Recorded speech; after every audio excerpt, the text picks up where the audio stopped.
Aquí Radio Andorra, emisora del Principado de Andorra.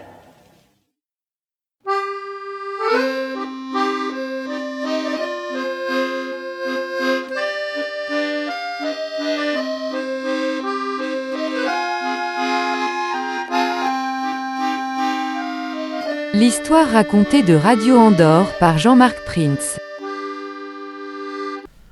Bonsoir, c'est Jean-Marc Prince au micro. Aujourd'hui, nous allons aborder notre 6e épisode de l'histoire racontée de Radio Andorre, cette radio périphérique qui a émis en France de 1939 à 1981. Alors, vous avez été très nombreux sur les derniers directs et aussi sur l'écoute des podcasts et je vous en remercie sincèrement. Cela prouve au moins que Radio Andorre reste encore très présente dans l'esprit de ses anciens auditeurs qui lui sont restés fidèles, même au-delà de sa disparition. Mais j'étais aussi heureux de constater qu'un auditoire jeune, et même très jeune, s'intéresse aussi à l'histoire des médias et à ce qui était le quotidien de leurs parents et grands-parents. Alors cela me rassure évidemment, car une jeunesse sans racines, c'est une jeunesse qui peut partir à la dérive, au gré des mauvais vents, qui souffle parfois sur les réseaux sociaux.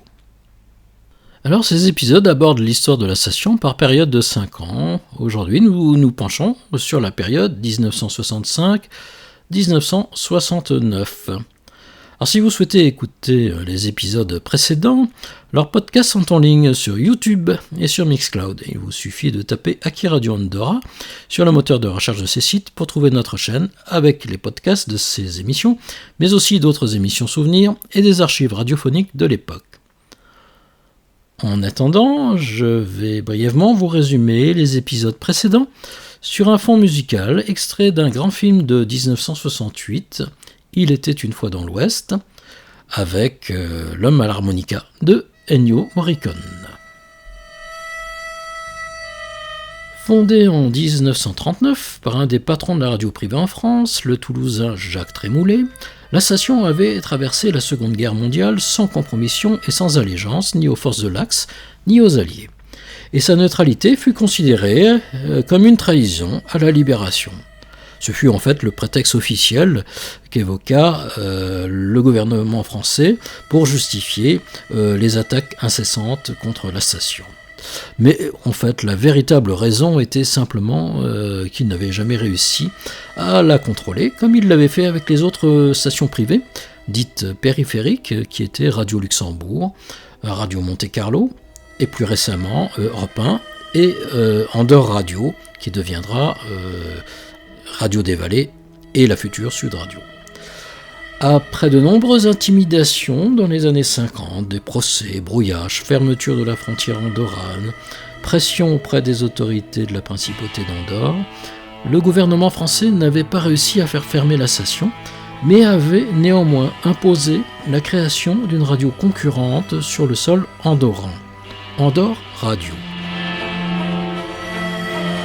Contrôlée à 100% par le gouvernement français par l'intermédiaire d'une société d'État, la Sofirad, cette radio avait réussi à avoir donc une reconnaissance officielle des autorités andorranes et à se doter d'un émetteur puissant, mais au milieu des années 60, elle était au bord de la faillite, car les investissements pour l'installation de son nouvel émetteur étaient passés allègrement de 2 millions de francs à 15 millions de francs, et les recettes de la nouvelle station n'avaient jamais vraiment décollé. Donc Andorre Radio, qui s'appelait dorénavant Radio des Vallées d'Andorre, avait dû renoncer à diffuser un programme propre et n'était plus qu'un relais d'une autre radio de la Sofirad, Radio Monte-Carlo. Quant à Radio Andorre, elle avait rencontré 2 problèmes au début des années 60. Le premier était le gel de ses travaux d'amélioration de sa diffusion en raison d'une plainte de la FASA.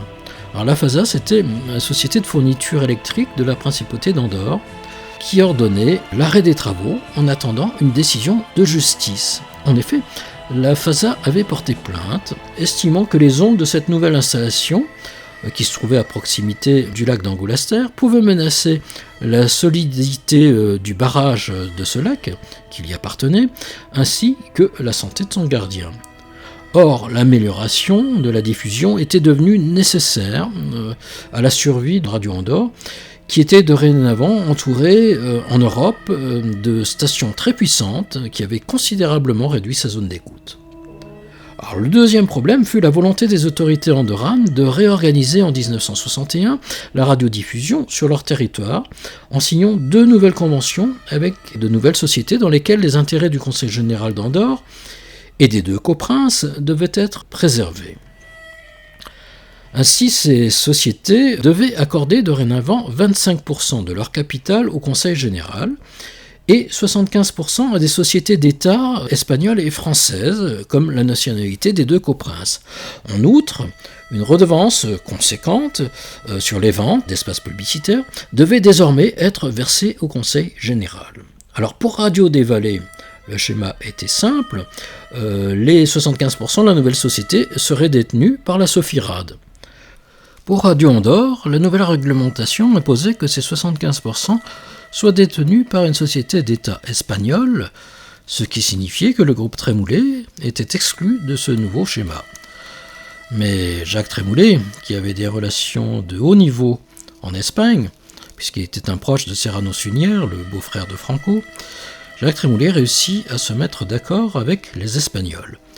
Une nouvelle société d'État nommée ERASA, filiale de la radio-télédiffusion espagnole d'État, détiendrait les 75% de la nouvelle société propriétaire de Radio Andorre, mais non sans avoir signé préalablement un contrat avec Jacques Trémoulet, qui, en échange de la transmission gratuite de ses installations, conservait la gestion de l'exploitation artistique de la station, mais aussi évidemment de toutes les recettes de la station, notamment les recettes publicitaires, et ceci pour une durée de 20 ans. Alors, seule exception à cette liberté de Trémoulet, c'était le contrôle des informations en espagnol. En effet, les Espagnols exigèrent que si Radio Andorre décidait de diffuser un jour de l'information, ce qui n'avait encore jamais été le cas, eh bien cette information devait respecter les intérêts politiques et moraux du gouvernement espagnol.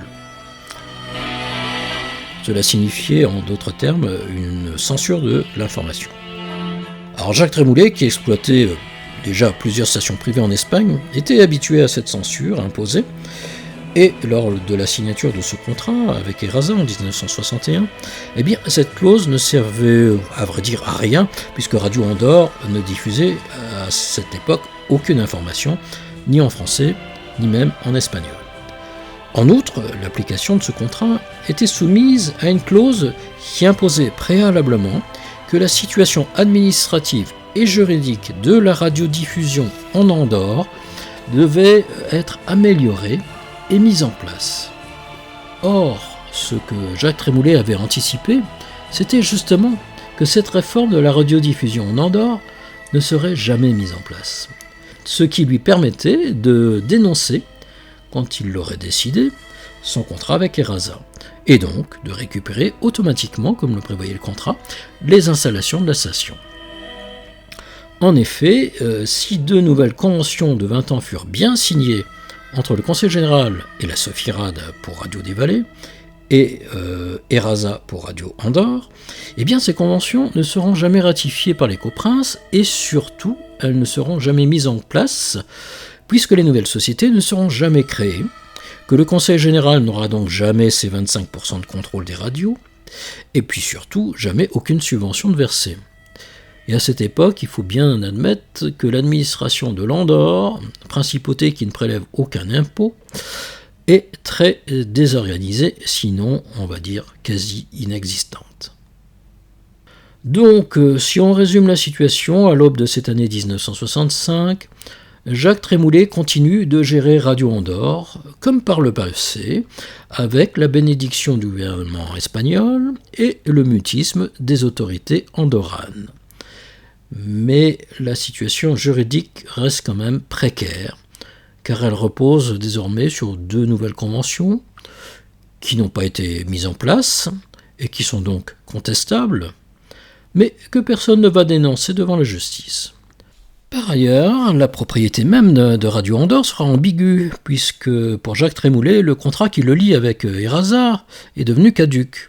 Mais là aussi, aucune dénonciation officielle ne sera exprimée par personne, et en particulier pas par Jacques Trémoulet. Alors le seul problème qui n'est toujours pas résolu est celui des installations techniques. Un nouvel émetteur, Brand Boveri, avait été mis en place, mais il ne pouvait pas exprimer sa pleine puissance, car les 2 pylônes qui devaient être érigés pour soutenir la nouvelle antenne, ces 2 pylônes sont restés au sol en attendant une décision de justice. Quant à la concurrente, Radio des Vallées, si elle avait bien réussi à mettre en fonction son nouvel émetteur du Pic Blanc, il n'était devenu qu'un relais de Radio Monte-Carlo.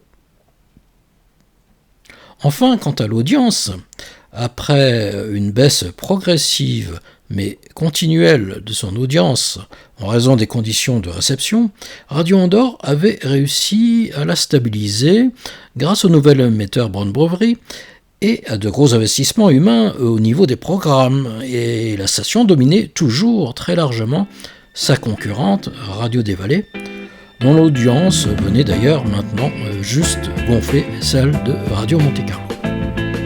Quand je vois les motos sauvages qui traversent nos villages, venus de Californie, de Flandre ou bien de Paris, quand je vois filer les bolides, les cuirs fauves et les cuivres qui traversent le pays, dans le métal et le bruit,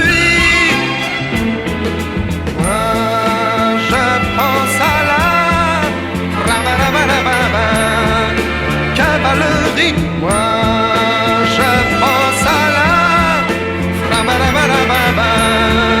cavalerie, quand s'éloigne la tourmente, quand retombe la poussière pesante et que sombre le pays dans le sommeil et l'ennui, comme dans les films héroïques aux moments les plus critiques, quand tout coule dans ma vie, quand tout semble compromis, moi j'entends la cavalerie, moi je pense à la cavalerie. Un jour je prendrai la route, mes rails coûte que coûte, je traverserai la nuit pour rejoindre la cavalerie. J'aurai enfin tous les courages, ce sera mon héritage, et j'abolirai l'ennui dans une nouvelle chevalerie. Moi je pense à la cavalerie, moi je pense à la cavalerie, moi je pense à la. C'était La Cavalerie, une chanson de Julien Clerc qui a écrit la musique sur des paroles d'Étienne Rodagil en 1968. Nous allons maintenant faire un point sur l'évolution de la situation des 2 radios andorranes durant la seconde moitié des années 60. Alors le procès entre la FASA et Radio Andorre va être pris en charge par la justice andorrane. En juillet 1965, la décision du juge de première instance concernant la plainte de la FASA est annulée par le juge des appellations. Donc Radio Andorre nourrit l'espoir de pouvoir reprendre ses travaux. Mais petite parenthèse, à cette époque, la justice andorrane est encore restée, féodale. Elle est liée totalement au pouvoir exécutif par l'intermédiaire de 2 viguiers qui sont nommés par les coprinces, donc un viguier nommé par l'évêque d'Urgell et un viguier nommé par le président de la République française. Alors comme au Moyen-Âge, la justice est le fait du prince. Alors ces viguiers sont représentés par des baïles, qui ont des fonctions judiciaires en matière pénale, ainsi qu'un pouvoir de police pour faire appliquer les décisions de justice qu'ils prennent. Et ce sont ces baïles qui jugent en premier ressort en matière civile. Chaque demandeur d'une action en justice peut choisir son baïle, donc soit celui qui représente le coprince épiscopal, soit celui qui représente le coprince français. J'espère que vous suivez toujours, donc en fonction de ses intérêts.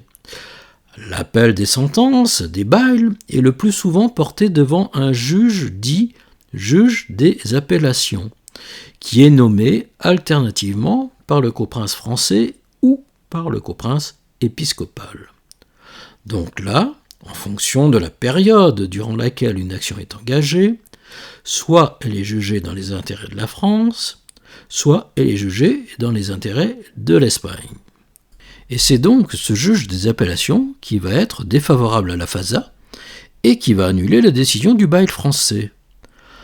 Donc là, la situation va encore se complexifier, car un deuxième appel peut être exprimé, mais cette fois, soit devant une cour française, soit devant une cour espagnole. Alors évidemment, la FASA va faire appel de cette décision, et elle va porter plainte devant la cour de Perpignan. Donc on reprend tout à zéro devant ce tribunal français, dont le mode de fonctionnement n'est pas celui d'un tribunal andorran. Et en attendant, évidemment, les travaux restent gelés, et le sont déjà depuis plus d'un an. Malheureusement, les années 60 vont se passer sans qu'aucune décision de justice ne soit prise. Il devait sûrement y avoir beaucoup de boulot au tribunal de Perpignan. Et ce n'est qu'en 1975, c'est-à-dire 11 ans après l'arrêt des travaux, que le tribunal de Perpignan, après diverses procédures, donnera finalement raison à Radio Andorre. Malheureusement, c'est trop tard. Entre-temps, Jacques Trémoulet est décédé en 1971, et Radio Andorre n'a plus les moyens de se lancer à nouveau dans des travaux, d'autant d'ailleurs que les pylônes et puis les antennes qui devaient servir à ce projet ont été expédiés aux Antilles pour Radio Antilles, une autre station du groupe. Donc entre 1965 et 1969, il faut avant tout parer à l'urgence et améliorer en priorité les conditions de diffusion, sans attendre évidemment une décision de justice aléatoire qui se fait attendre. Alors il est donc décidé d'utiliser un des pylônes actuels pour soutenir une nouvelle antenne verticale qui va apporter quelques améliorations à la diffusion, malheureusement loin de celle qu'aurait apporté le projet initial. Mais une autre solution va être aussi envisagée en 1968. Le directeur technique de Radio Andorre, Jean-Louis Marquet, va être chargé de faire une étude pour une diffusion en ondes longues, soit à partir des installations actuelles, soit, pourquoi pas, à partir d'un nouveau site d'émission éloigné du lac d'Angolasters. En effet, si Radio Luxembourg et Europe 1 émettaient déjà en ondes longues, Radio Monte-Carlo avait inauguré un premier émetteur ondes longues en 1965. Alors si l'amélioration des ondes moyennes restait toujours en l'attente d'une décision de justice, la mise en place d'un émetteur ondes longues aurait pu être la solution. La première solution fut donc d'utiliser les installations actuelles pour la diffusion en ondes longues. L'émetteur ondes moyenne, Brown-Boveri, pouvait d'ailleurs être converti en émetteur ondes longues sans trop de difficultés, et puis on aurait pu utiliser les pylônes actuels, donc les deux pylônes de 120 mètres, pour porter une nouvelle antenne ondes longues. Alors cela aurait apporté une amélioration, mais malheureusement peut-être pas encore suffisante. La deuxième solution aurait consisté donc à choisir un nouveau site d'émission avec un nouvel émetteur et une nouvelle antenne portée par deux nouveaux pylônes.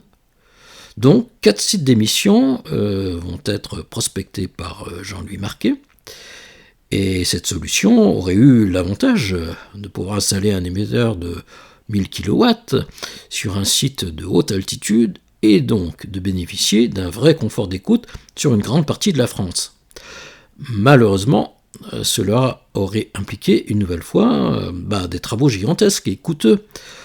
Créer un nouveau bâtiment émetteur, qui devait être proche évidemment des antennes, le plus proche possible, mais surtout dans des zones difficiles d'accès. Et donc aussi, cela aurait nécessité une alimentation électrique 100% autonome, cette fois par des groupes électrogènes.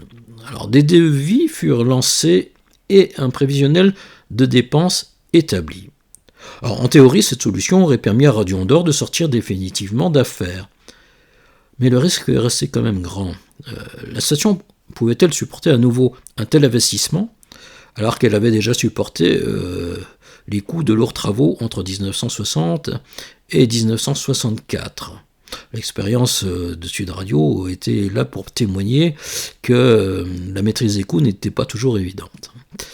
Et surtout, il y avait un deuxième problème, c'est qu'elle risquait aussi de se trouver devant une situation juridique incontournable, mais cette fois une situation juridique internationale, car on ne peut pas occuper une fréquence onde longue sans avoir d'accord des instances internationales.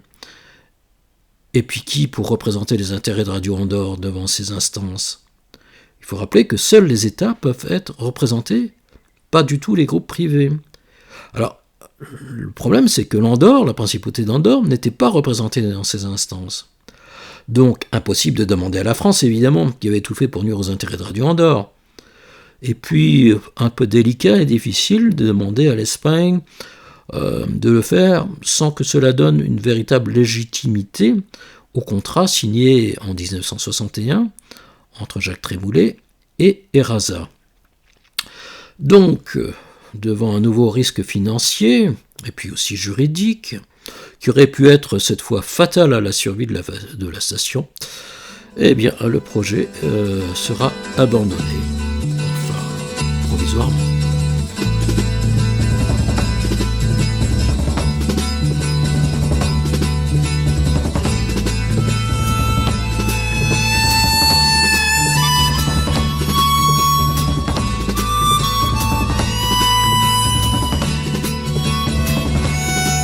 La solitude, ça n'existe pas. La solitude, ça n'existe pas. La solitude, ça n'existe pas. La solitude, ça n'existe pas. Chez moi, il n'y a plus que moi. Et pourtant, ça ne me fait pas peur. La radio, la télé sont là pour me donner le temps et l'heure. J'ai ma chaise au café du Nord. J'ai mes compagnons de flipper. Et quand il fait trop froid dehors, je vais chez les petites sœurs des cœurs. La solitude, ben ça n'existe pas. La solitude, ça n'existe pas. Peut-être encore pour quelques loups, quelques malheureux sangliers, quelques baladins, quelques fous, quelques poètes démodés. Il y a toujours quelqu'un pour quelqu'un. Il y a toujours une société. Non, ce n'est pas fait pour les chiens de club Méditerranée. La solitude, ça n'existe pas. La solitude, ça n'existe pas. Tu te trompes, petite fille, si tu me crois désespéré. La nature a horreur du vide et l'univers t'a remplacé. Si je veux, je peux m'en aller à White, à Woodstock ou ailleurs, et y retrouver des milliers qui chantent pour avoir moins peur. La solitude, ben ça n'existe pas. La solitude, ça n'existe pas. La solitude, ça n'existe pas. La solitude, ça n'existe pas.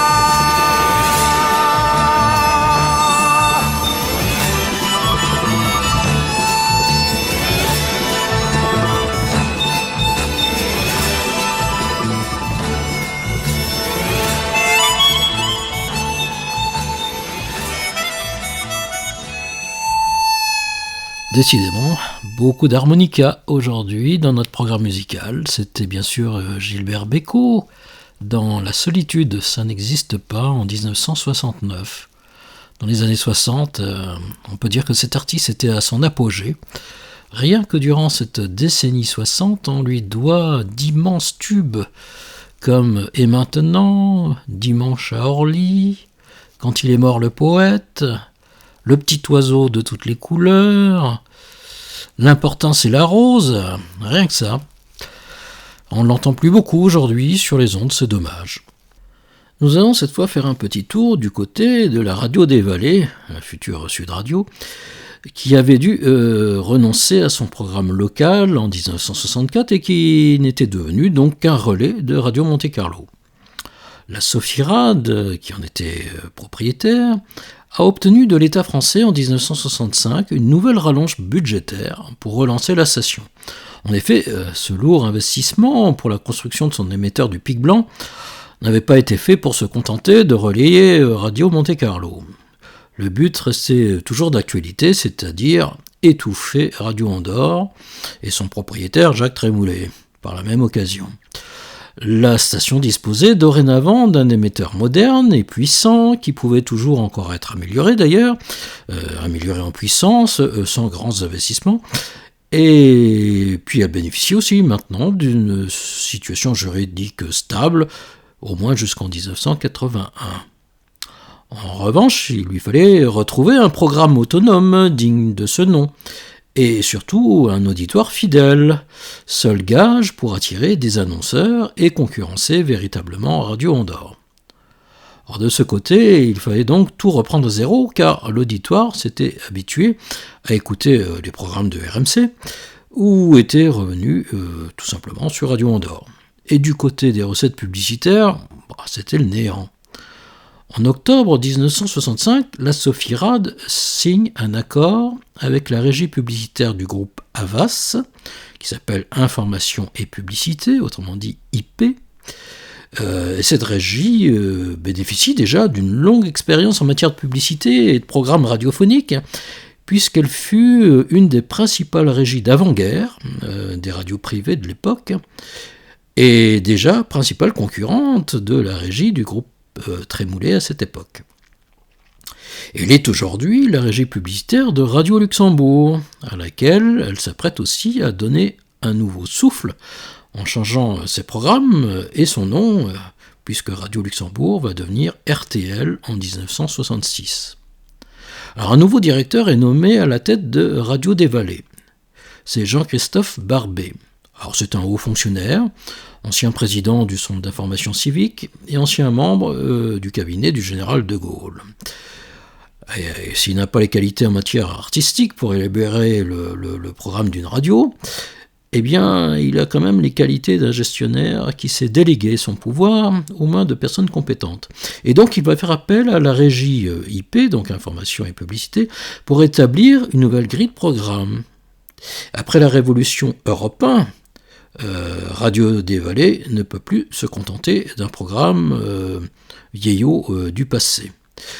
Elle doit tenir compte des tendances actuelles et devenir jeune et dynamique, et donc s'adapter à son époque. Elle va donc mettre en place un programme style Music and News, c'est-à-dire fini les grandes émissions de jeux, de variétés, les feuilletons, mais uniquement des disques, présentés par des animateurs sympas et amicaux, sans blablas inutiles, et aussi proposer une information carrée, professionnelle, conçue par une rédaction maison et des journalistes de terrain. Et Radio des Vallées, dans sa convention, est autorisée, je vous le rappelle, à proposer de l'information en français. Elle va donc proposer des journaux d'information et des flashs d'actualité toutes les heures, alors que Radio Andorre ne diffuse toujours aucune information. Elle va même avoir un journaliste, éditorialiste, maison, un certain Maurice Vincent. Ça vous dit peut-être quelque chose, on en a parlé lors d'une précédente émission, car il avait été animateur à Radio Andorre à la fin des années 40 et au début des années 50. Et en froid avec Jacques Trémoulet, il va être fier de sa revanche sur Radio Andorre en dirigeant l'information de sa concurrente.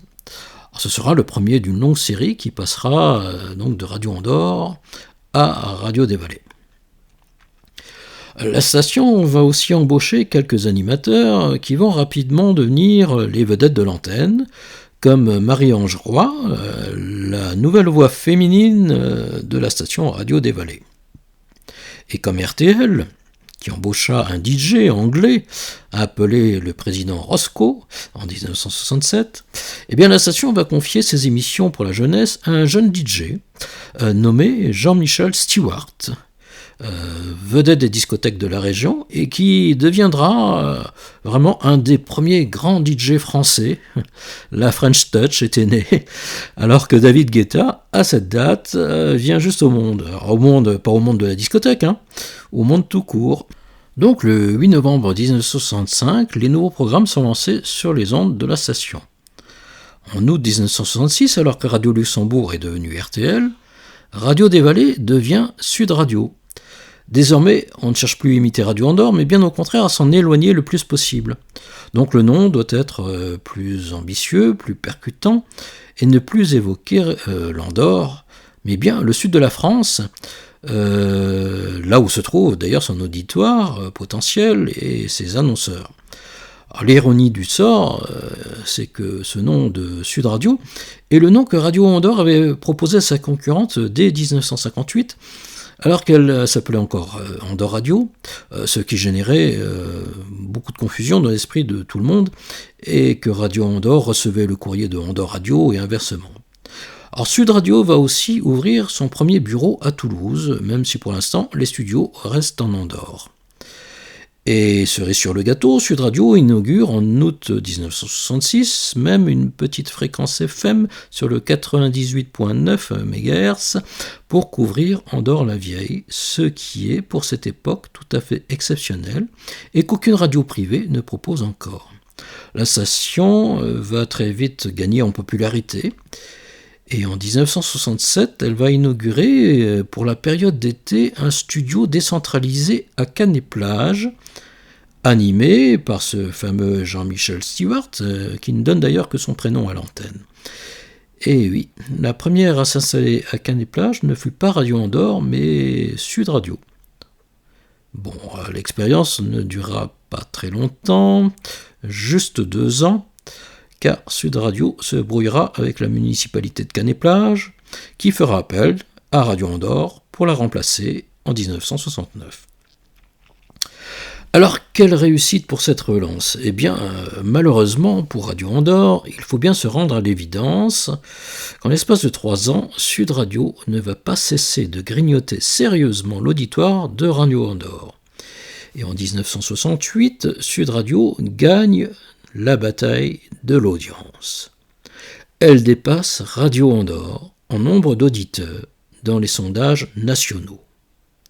En 1969, un autre sondage réalisé par l'Etmar sur 8 départements de Midi-Pyrénées va même être catastrophique pour Radio Andorre, puisque la station tombe à la 5e place des radios écoutées dans la région. Incroyable. En premier, c'est France Inter, qui arrive à 37,9% de l'audience. Bon, ça c'est lié à la puissance et au nombre de ses émetteurs locaux. France Inter a une très belle couverture, la meilleure de toutes les radios sur la région. En deuxième position, et partie de 0, c'est donc désormais Sud Radio, qui rassemble 9,6% de l'audience.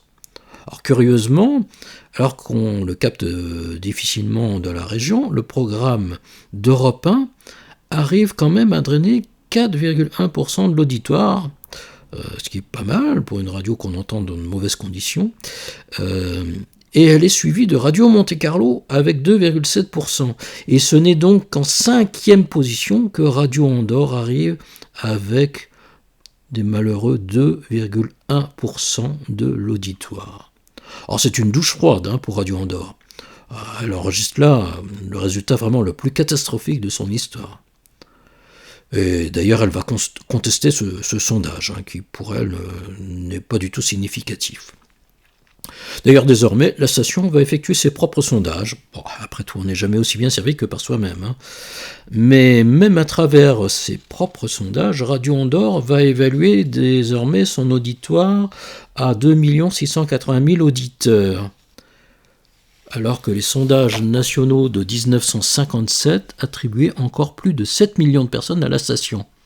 C'est-à-dire qu'elle a perdu à peu près les 2 tiers de son auditoire en l'espace de 12 ans. La dégradation des conditions d'écoute en est malheureusement en grande partie responsable. On écoute maintenant une chanson de 1967 de Salvatore et Adamo, Accroche une larme au nuage.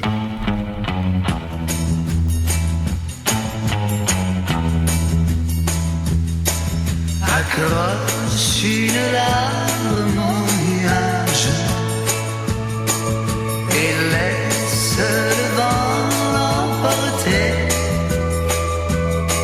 Bergère, tu n'es pas très sage et le vent me l'a raconté. Accroche une larme au nuage et je l'accueillerai au réveil. Je la ferai couler sur ton visage et la pluie sera mon soleil.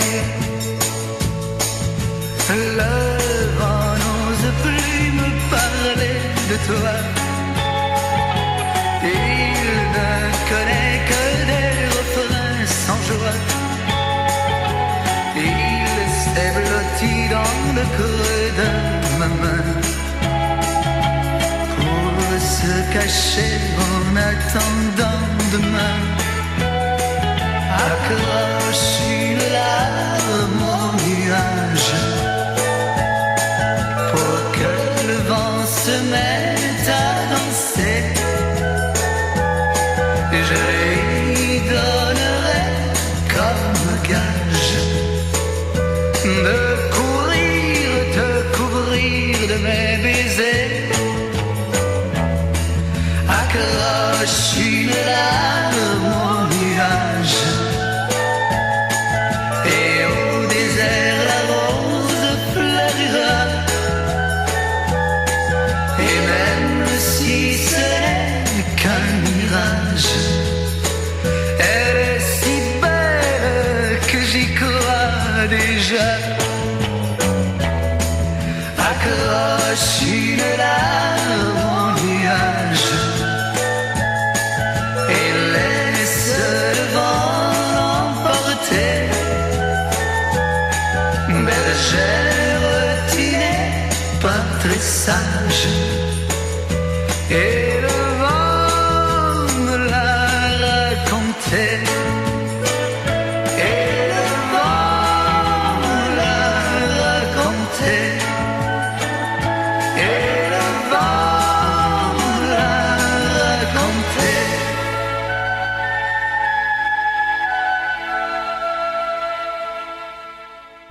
En 1965, le groupe Trémoulet va enfin inaugurer une nouvelle radio aux Antilles, plus précisément sur l'île de Montserrat. Radio Antilles va aussi faire cohabiter à l'antenne plusieurs langues, dont l'anglais, la langue officielle de l'île de Montserrat, et le français, évidemment, pour toucher les auditeurs et donc le marché publicitaire de la Guadeloupe et de la Martinique. Puis l'espagnol sera aussi intégré à la programmation, car la station touche également l'Amérique du Sud. Alors, la plupart des techniciens de Radio Andorre qui avaient été employés pour les travaux de rénovation de l'émetteur et des antennes, et qui étaient d'ailleurs venus de Radio Africa, eh bien, vont rejoindre Radio Antilles, car désormais leur mission à Radio Andorre est, sinon provisoirement suspendue, probablement définitivement terminée. Henri Aperlé, Marcus Zimmermann, Gustav Andersson, Maurice Niquet partiront pour les Antilles.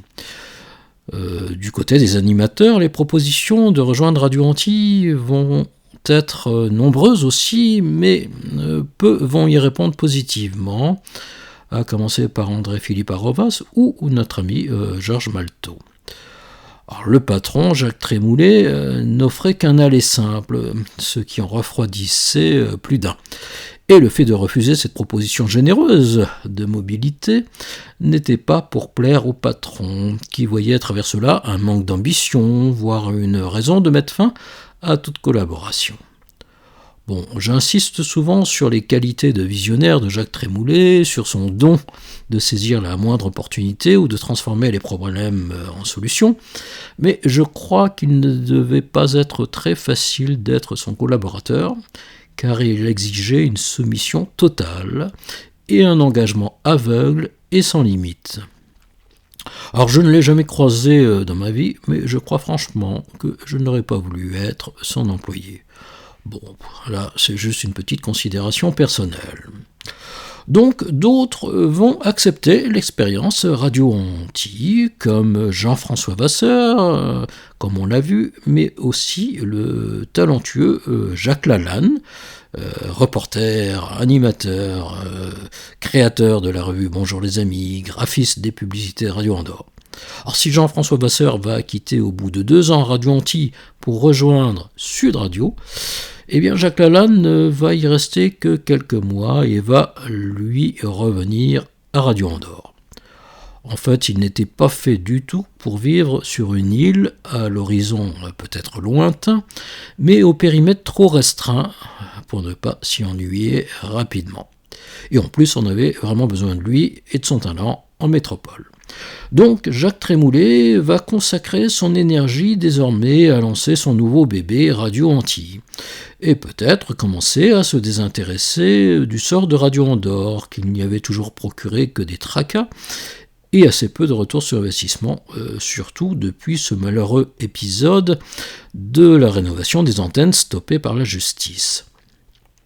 Alors j'ai souvent posé cette question aux anciens de Radio Andorre qui avaient eu des relations directes avec Jacques Trémoulet. La plupart d'entre eux m'ont toujours affirmé que Trémoulet était très têtu et n'a jamais cessé d'être impliqué à 100% dans l'avenir de Radio Andorre. Alors ce que l'on peut dire, c'est qu'il arrivait toujours à motiver ses équipes en montrant son engagement sans faille. Mais j'ai parfois rencontré des personnages comme lui dans ma vie professionnelle. Généralement, les aventuriers, les défricheurs, les créateurs ont un gros défaut. C'est qu'une fois leur objectif de création atteint, ils finissent rapidement par vouloir passer à une autre aventure et sont donc de mauvais gestionnaires de leurs affaires sur le long terme. Et il n'y a d'ailleurs rien de plus ennuyeux que de gérer un patrimoine acquis. Alors peut-être que les tracas rencontrés ont été pour lui des sources de motivation renouvelées, car il détestait ne pas avoir le dernier mot. Mais il était lucide et avait compris que sans une rénovation technique sérieuse, l'avenir de Radio Andorre était condamné à moyen terme. Donc en attendant, il va canaliser son énergie sur d'autres aventures. Et après Radio Antilles, il a une nouvelle fois essayé de créer une nouvelle petite radio périphérique dans le Pays Basque. Alors je dis une nouvelle fois, car si vous avez été à l'écoute de nos 2 précédentes émissions, vous savez qu'il avait créé en 1956 une petite station qui émettait quelques heures par jour depuis un émetteur loué à une radio espagnole de San Sebastián, et qu'il l'avait appelé à l'époque Radio Atlantique. Alors en 1959, il avait mis fin à cette expérience, car la rentabilité de Radio Atlantique n'était pas au rendez-vous, mais surtout parce qu'il s'était fâché avec les responsables de la station privée espagnole Radio San Sebastián, qui hébergeait Radio Atlantique. Mais il restait persuadé que l'idée d'un émetteur situé à la frontière atlantique avec l'Espagne, mais donc du côté espagnol évidemment, puisque les radios privées continuaient à être interdites en France, eh bien que cette idée était une bonne idée.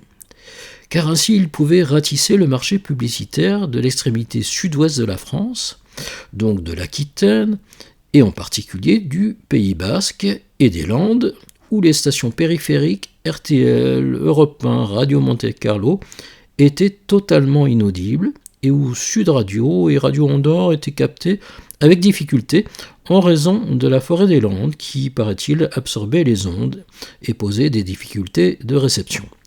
Alors quand on regarde une carte de France et d'Espagne, on s'aperçoit qu'un émetteur à San Sebastián, qui était à la pointe nord-ouest de l'Espagne, permet d'arroser par la mer toute la façade atlantique de la France et jusqu'à la Bretagne. Et d'ailleurs, les stations espagnoles de cette ville sont entendues sur toute cette façade. Donc Jacques Trémoulet va signer un accord avec une autre radio privée espagnole qui s'appelle La Voz de Guipúzcoa pour obtenir un décrochage qu'il va appeler cette fois Radio Océan. Le 4 août 1968, Radio Océan commence ses émissions dans un premier temps limitées à une demi-heure par jour. Mais dès 1969, elles vont passer à 2 heures, puis à 4 heures par jour. Dans un premier temps, les émissions vont être réalisées et enregistrées dans un des studios de Radio Andorre par l'animateur Jean Bonis, et puis la bobine d'enregistrement sera envoyée pour diffusion à l'émetteur espagnol du Monte Ulia à San Sébastien. Donc le risque financier est totalement absent, pas de nouvelle embauche, aucun investissement technique, et si les auditeurs sont au rendez-vous, eh bien c'est la possibilité d'engranger de nouvelles recettes publicitaires.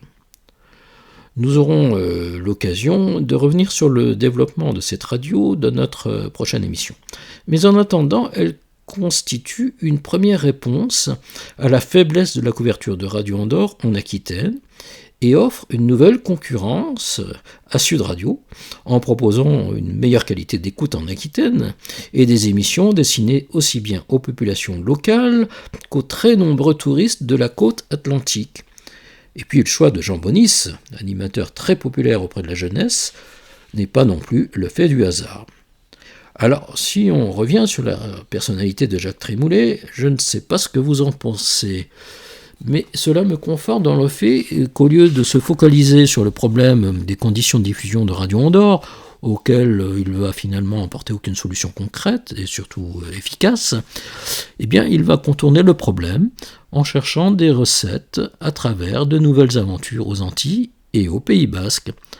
Sa soif de créateur va l'emporter sur le reste.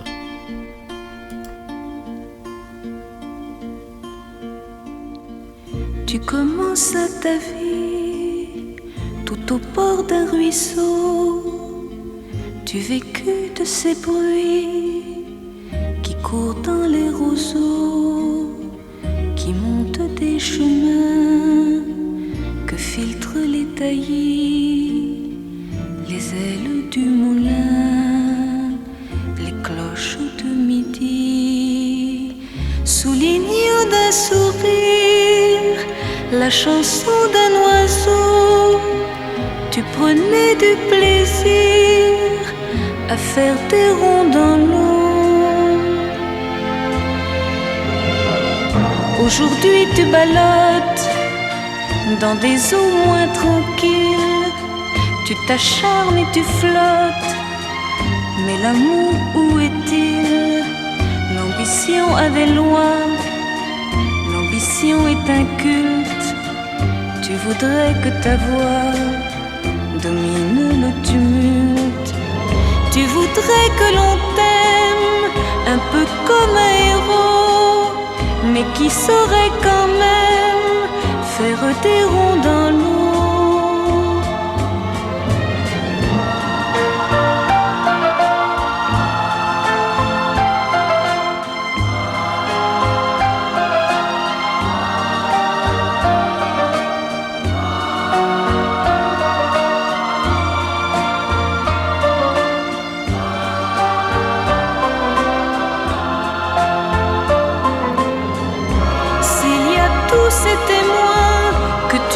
Dans ton dos, dis-toi qu'il pourrait bien, devant tes ronds dans l'eau, te prendre pour l'idiot de ton village, qui lui est resté là pour faire des ronds dans l'eau, pour faire des ronds dans l'eau. Françoise Hardy, Des ronds dans l'eau, en 1967. On a évidemment une pensée pour Françoise Hardy, qui nous a quittés le 11 juin 2024. Il nous reste heureusement ses belles chansons mélancoliques, ses interprétations sobres et délicates. Et je peux déjà vous dire qu'on repassera encore cet artiste dans nos émissions. À Radio Andorre, l'année 1965 va voir la nomination d'un nouveau directeur de station. Après Georges Dahlquist, parti en retraite en 1963, et son remplacement provisoire par Jean de Bournay, qui était l'ancien directeur de Radio Africa, et qui avait d'ailleurs dirigé donc Radio Andorre depuis Barcelone, Jacques Trémoulet va nommer à la direction de Radio Andorre Marcel Degois. En 1965, Marcel Degois a déjà 61 ans, et c'est une des figures du groupe Trémoulet, et un des fidèles du patron. En effet, en 1929, Marcel Degois avait été chargé déjà par Jacques Trémoulet de créer une première radio périphérique au Luxembourg. Malheureusement, le gouvernement luxembourgeois n'avait pas apprécié du tout que Trémoulet installe déjà l'émetteur et l'antenne avant même d'avoir eu un accord officiel. Et il ne lui accorda pas la concession de la radio au Luxembourg. Alors, sans cette précipitation de Jacques Trémoulet, Radio Luxembourg, futur RTL, aurait pu être sa propriété. L'idée sera d'ailleurs exploitée par un autre groupe, celui qui avait fondé Radio Paris avant sa nationalisation, et qui va lancer et exploiter Radio Luxembourg. Alors c'est d'ailleurs cet échec qui avait porté Jacques Trémoulet à lancer quelques années plus tard Radio Andorre. Mais cette fois, pour Radio Andorre, il avait tenu compte des erreurs passées. Alors, malgré cet échec luxembourgeois, Marcel Degois va continuer à avoir la confiance de son patron et va être nommé directeur de la principale radio du groupe de l'époque, qui était Radio Toulouse. Il le restera durant toute la durée des années 30 et jusqu'à la fin de la station en 1944. À la Libération, il va suivre Jacques Trémoulet en Espagne et continuer à défendre ses intérêts dans ce pays. Nous avons déjà vu que Jacques Trémoulet est exigeant avec ses collaborateurs, mais qu'il n'est jamais ingrat. Et lorsque quelqu'un consacre toute sa vie à son entreprise, eh bien, il ne l'abandonne jamais. Et le poste de directeur de Radio Andorre a toujours été une sorte de récompense, disons, pour service rendu, plus qu'un choix guidé, disons, par une compétence particulière. Alors, le premier directeur de la station, en 1940, avait été Étienne Lafont, qui était, lui, le neveu du sénateur Paul Lafont, qui avait défendu les intérêts de Jacques Trémoulet lors de la création de Radio Andorre, et grâce à qui, d'ailleurs, la station avait pu être créée. Et les directeurs suivants, qui s'appelèrent Maurice Perrault, Roger Deléris, Georges Dalquist et Jean de Bournay, donc, s'étaient vus gratifiés du titre de directeur de Radio Andorre pour service rendu, en remerciement à leur dévouement. C'est aussi donc le cas de Marcel Degois. Bon, évidemment, il a eu l'expérience de la direction d'une des plus grandes radios de France, Radio Toulouse, mais cela fait plus de 20 ans maintenant qu'il a quitté ce poste, et la radio de 1965 n'a strictement plus rien à voir avec celle des années 30 ou 40. Et il faut aussi se remettre dans la perspective des années 60. En effet, à cette époque, l'espérance de vie est moins longue qu'aujourd'hui, et peu d'hommes profitent en réalité de leur retraite. À 60 ans, on est déjà un vieillard usé par la vie, et souvent en mauvaise santé. Et la Seconde Guerre mondiale a marqué une rupture générationnelle importante. La nouvelle génération se construit en réaction à la précédente et va être à l'origine de la révolution des mentalités incarnée par mai 68. Donc, quand on dirige un média, et particulièrement une radio, il faut comprendre les aspirations de la jeunesse et ses goûts, sinon on se condamne à avoir une clientèle vieillissante et donc mathématiquement de moins en moins nombreuse. Les grandes radios françaises ont compris ce bouleversement. C'est pour ça qu'en 1967, la radio d'État, donc la RTF à l'époque, bien cette radio va être dirigée par Roland Dordain, qui est l'inventeur de France Inter, et probablement un des plus grands hommes de radio que la France ait connu, il faut quand même le reconnaître. Et à cette époque, Roland Dordain, quand il est nommé à la tête de la radio-télédiffusion française, eh bien Roland Dordain a 43 ans. En 68, Europe 1, lui, choisit le camp de la jeunesse en couvrant les événements de mai 68, ce qui va déplaire fortement au pouvoir, qui va d'ailleurs engager un vaste plan de licenciement dans la formation de la station. Preuve de sa dépendance d'Europe 1 vis-à-vis du gouvernement français. Mais l'image de l'antenne va être forgée pour longtemps comme étant celle de la jeunesse, un petit côté rebelle. Et la quasi-totalité de la programmation d'Europe 1 s'adresse d'ailleurs aux teenagers, comme on dit à cette époque et encore aujourd'hui. En 1966, Jean Farand, lui, prend la direction de RTL. et dépoussière entièrement les programmes de l'antique Radio Luxembourg. Jean Farand a 46 ans. La vénérable Geneviève Tabouy, grande voix de Radio Luxembourg, elle est mise à la retraite en 67 à l'âge de 75 ans. En 66, c'est le président Roscoe, dont on a déjà parlé tout à l'heure, qui est un jeune disc-jockey américain de 24 ans, issu de la radio pirate Radio Caroline, qui prend le pouvoir sur RTL de 16h à 18h et inonde l'antenne de jingles loufoques et de rock. Même à Radio Monte-Carlo, c'est l'animateur vedette de la station, Noël Coutisson, qui en prend la direction générale. Il a, lui, 45 ans, vous voyez, tous à peu près le même âge. Et on va voir débuter à l'antenne deux très jeunes animateurs et journalistes talentueux qui ont une vingtaine d'années. Pierre Lescure, 23 ans, engagé en 1966. Jean-Pierre Foucault, 19 ans, engagé en 1966 aussi. André Torrent, 23 ans, engagé en 1968. Vous voyez, des noms qui ont fait vraiment une grande carrière dans la radio. Et nous avons vu aussi que Sud Radio n'est pas en reste. Et Radio Andorre voit arriver un monsieur de 61 ans à sa tête, qui va diriger la station dans un premier temps depuis Barcelone, avant de résider en Principauté, et qui, aux yeux du reste de l'équipe, a l'image d'un dinosaure qui ne comprend pas grand-chose à la radio d'aujourd'hui. Il va être directeur de Radio Andorre de 1965 à 1975, donc prendre sa retraite à 71 ans, 4 ans avant son décès. Alors je ne veux pas lui manquer de respect, car il a aussi eu ses moments de gloire, lorsqu'il avait notamment hissé Radio Toulouse dans les années 30 dans le top 3 des plus grandes radios privées françaises. Mais en 1965, il aurait pu profiter d'une retraite bien méritée. Il faut parfois savoir partir à temps et laisser la place aux jeunes. C'est une qualité qui n'est pas vraiment universelle, il faut bien le dire. Quant à Jacques Trémoulet, s'il reste un homme d'affaires habile et futé, on va dire que ses goûts pour la musique militaire et l'accordéon musette ne le mettent pas vraiment en phase avec les aspirations de la jeunesse de 1968. On peut même dire, sans se tromper, que ce mouvement d'une jeunesse chevelue et gauchiste, qui écoute du rock'n'roll, est aux antipodes de sa planète.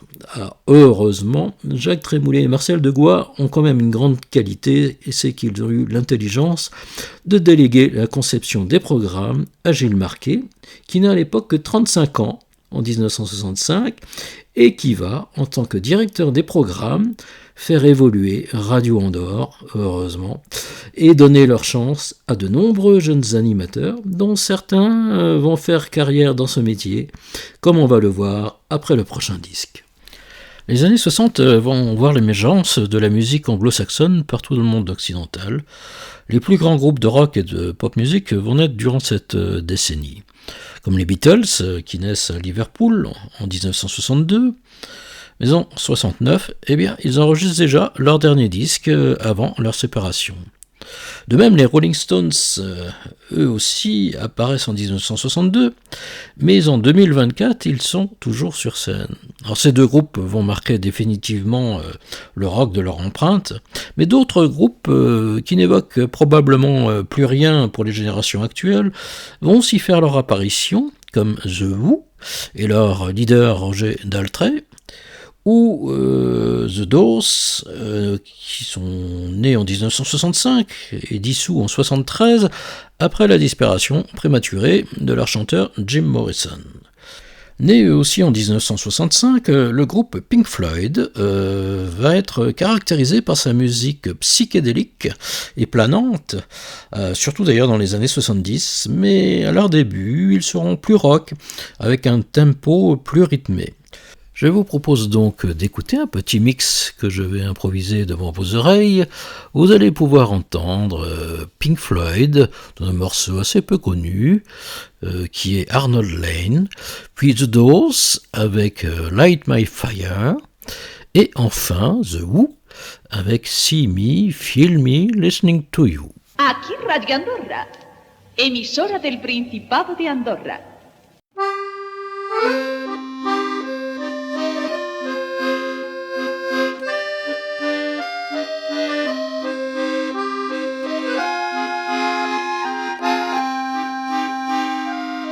L'histoire racontée de Radio Andorre par Jean-Marc Prince.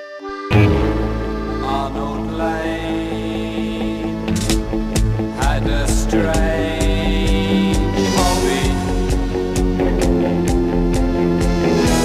collecting clothes, moonshine, washing lime. They suit him fine. On the wall hung a tall mirror, distorted view, see through baby blue. He dug it, oh, Arnold Lane is not the same. Takes two to know.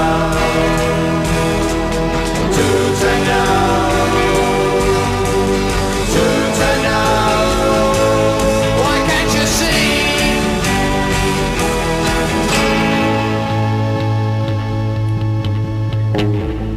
Arnold Lane, Arnold Lane, Arnold Lane.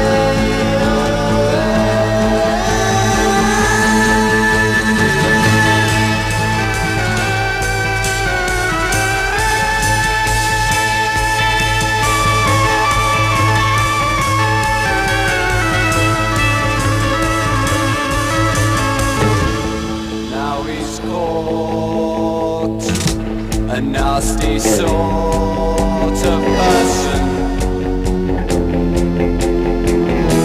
They gave him time, doors bang, chain gang.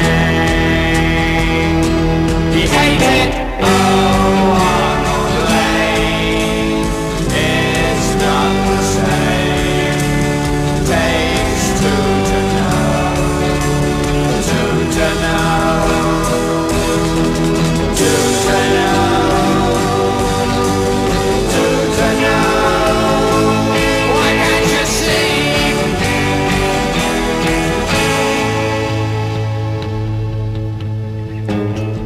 Arnold Lane, Arnold Lane, Arnold Lane, Arnold Lane, I'll do it again.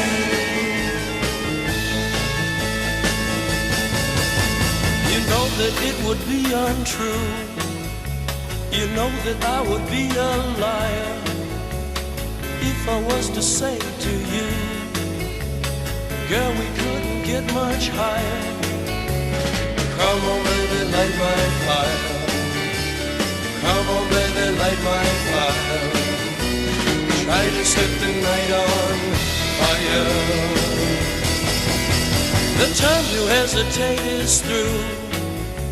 No time to wallow in the mire.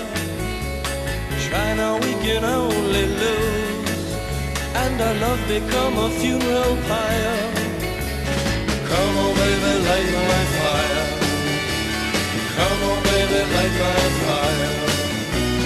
Try to set the night on fire. Yeah.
hesitate is through.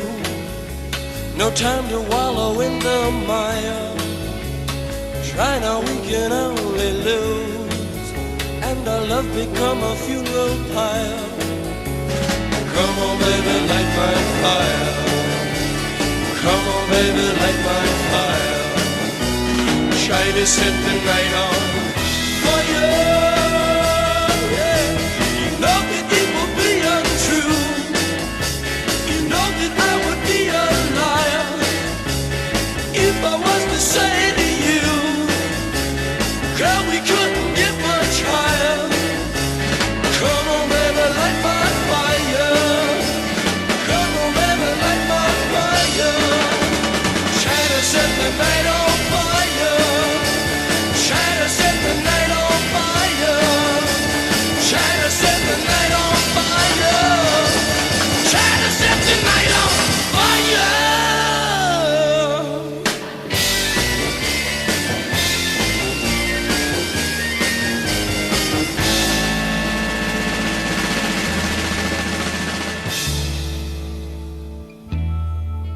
See me, feel me, touch me, heal me. See me, feel me,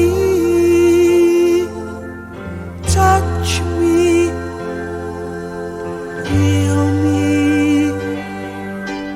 See me, feel me, touch me, heal me. See me, feel me, touch me, heal me.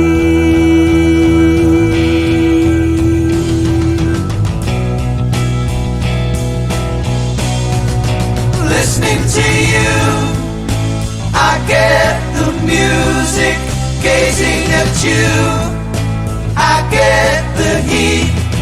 Following you, I climb the mountain. I get excitement at your feet. Right behind you, I see the millions on you. I see the glory from you. I get opinions from you. I get the story. Listening to you, I get the music. Gazing at you, I get the heat. Following you, I climb the mountain. I get excitement at your feet. Right behind you, I see the millions on you. I see the glory from you. I get opinions from you. I get the story.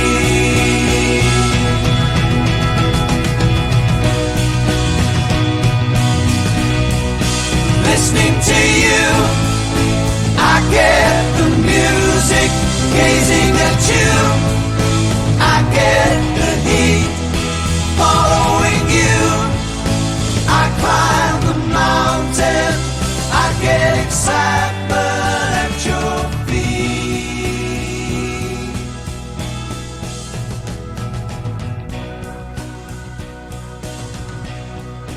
Right behind you, I see the millions on you. I see the glory. Je vous parlais avant ce mix de Gilles Marquet, le directeur des programmes de Radio Andorre. En effet, c'est ce jeune directeur qui venait donc de Radio Africa à Tanger, où il exerçait d'ailleurs les mêmes fonctions, qui va être l'âme de la nouvelle Radio Andorre à partir de 1960. Alors s'il y arrive parfois d'être au micro, ce n'est que de manière occasionnelle lors d'événements particuliers. Mais son travail va consister surtout à élaborer la grille de programme de la station en fonction d'objectifs de marketing, mais aussi des contraintes linguistiques de la station et des contraintes imposées par la convention. Rappelons que cette convention, signée entre la société espagnole ERASA et le Conseil général d'Andorre, est censée régir le fonctionnement de Radio Andorre, et que Jacques Trémoulet n'apparaît d'ailleurs nulle part dans cette convention, qui d'ailleurs n'a jamais été mise en œuvre dans sa totalité. Donc pour Trémoulet, cette convention n'a aucune valeur juridique, contrairement à celle qu'il avait signée en 1935, et qui n'a jamais été dénoncée par aucune partie, et qui court normalement jusqu'en 1995. Mais Jacques Trémoulet, qui avait par ailleurs signé un accord avec la société espagnole ERASA pour l'exploitation de la station durant 20 ans, en échange de la cession des installations ERASA, accord qui selon lui est également caduc, eh bien Jacques Trémoulet n'a pas envie de relancer les hostilités. Or de son côté, c'est donc silence radio, pour une fois l'expression est bien appropriée. Tant qu'on le laisse exploiter tranquillement sa radio et encaisser les recettes publicitaires, il ne demande rien à personne, ne conteste pas publiquement les accords et la concession de 1961, mais il fait néanmoins preuve de prudence et évite toute polémique qui pourrait contrevenir au contenu de ces accords et conventions. C'est ainsi que va se poser le problème de l'information. Dans les conventions signées en 1961 avec le Conseil général, il est spécifié que Radio des Vallées, donc Sud Radio, était autorisée à diffuser des informations en français à condition qu'elle n'aborde pas la politique espagnole. De même, pour Radio Andorre, la station était autorisée à diffuser des informations, mais uniquement en castillan et à condition qu'elle n'aborde pas la politique française. Alors Sud Radio va faire de l'information un des atouts de son antenne en diffusant à chaque heure des flashs d'infos, plusieurs fois par jour un journal complet, mais aussi des reportages, des éditoriaux, des débats, des magazines. Le tout en français comme l'indique sa convention. Alors c'est incontestablement un atout que ne peut pas utiliser Radio Andorre. En effet, du côté de Radio Andorre, la station n'est pas autorisée à diffuser de l'information en français. D'ailleurs, Jacques Trémoulet n'a jamais diffusé aucune information sur cette antenne depuis sa création en 1939, ni en français, ni d'ailleurs en espagnol. Mais l'information est devenue aujourd'hui un des atouts incontournables de la radio par rapport au développement de la télévision, car elle peut réagir en direct et instantanément à tout événement important qui surgit, et elle tient ses auditeurs informés de l'actualité toutes les heures, et c'est le cas sur la totalité des radios périphériques comme RTL, Europe 1, Radio Monte-Carlo et Sud Radio, ainsi que sur les antennes de la radio d'État, en particulier sur France Inter.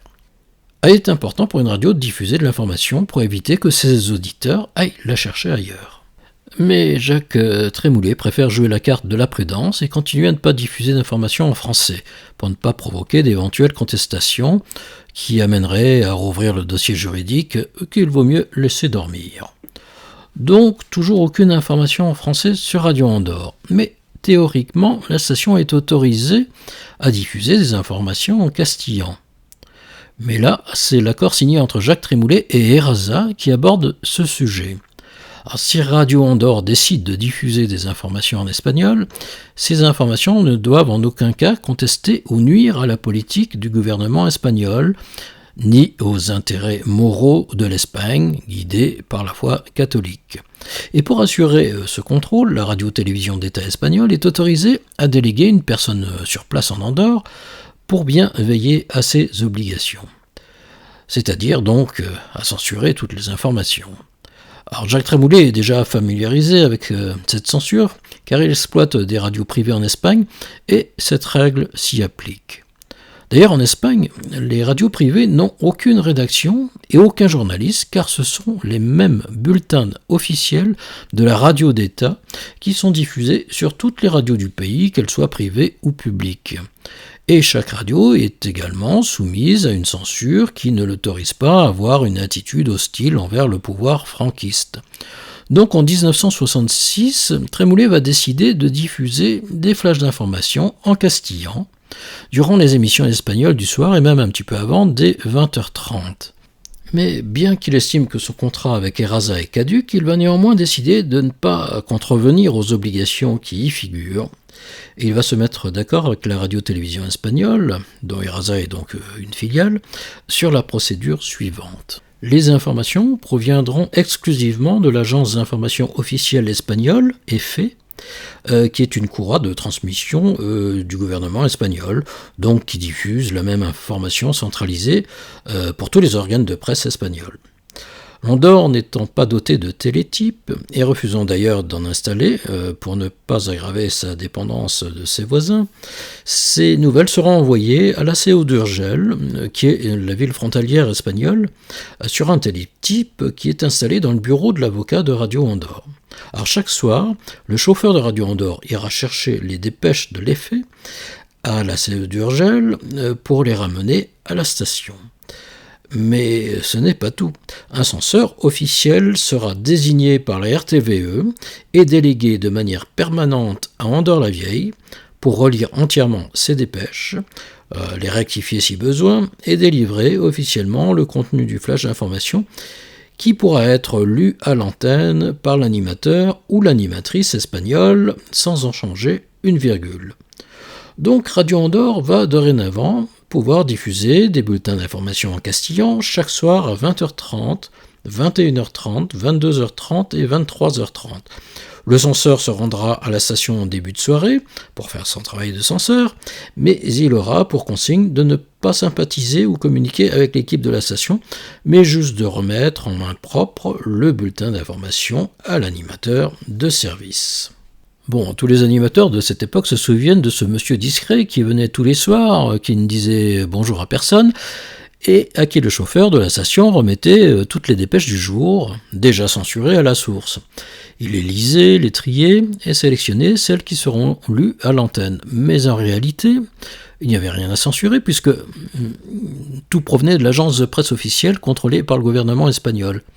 Alors je ne vous donnerai pas le nom de ce censeur qui fut affecté à Radio Andorre, mais des animateurs, dont je ne vous donnerai d'ailleurs pas non plus le nom, m'ont confié que certains lui donnaient un petit surnom bien sympathique. On l'appelait le cafard. Et c'est pour vous montrer le décalage qu'il pouvait y avoir entre cette jeune équipe de la station, surtout les Français d'ailleurs, et ce monsieur missionné par le pouvoir franquiste qui venait s'immiscer dans la vie de la station. D'ailleurs, s'il n'était nullement apprécié des animateurs de la station, il eut aussi quelques petits conflits avec la direction de Radio Andorre. Notamment au cours du mois de mai 1969, ce censeur prit l'initiative de contrôler les enregistrements de la station en provenance de Toulouse, ce qui était totalement en dehors de son domaine d'intervention. Il tentera même de se faire remettre du papier en tête de Radio Andorre pour s'exprimer en son nom.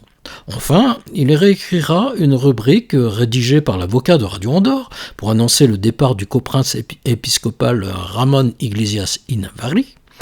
Et cette information, qui est purement andorrane et non espagnole, n'avait pas à être soumise à la censure de ce monsieur. Suite à cela, le 13 mai 1969, Jacques Trémoulet va intervenir en haut lieu à Madrid. Il va assister à une réunion avec Serrano Suñer, qui est le beau-frère de Franco, et puis aussi proche de Jacques Trémoulet, avec lequel il avait créé notamment une radio espagnole qui s'appelait Radio Intercontinental. Et de hautes autorités du ministère de l'Information espagnol et de la RTVE assisteront à cette réunion, en marge de laquelle le cas du censeur sera évoqué. Alors à l'issue de la réunion, Jacques Trémoulet envoya à Marcel Degois et à Jean-Louis Marquet. Alors une petite précision, Gilles Marquet était lui basé à Toulouse, alors que son frère Jean-Louis était lui en Andorre.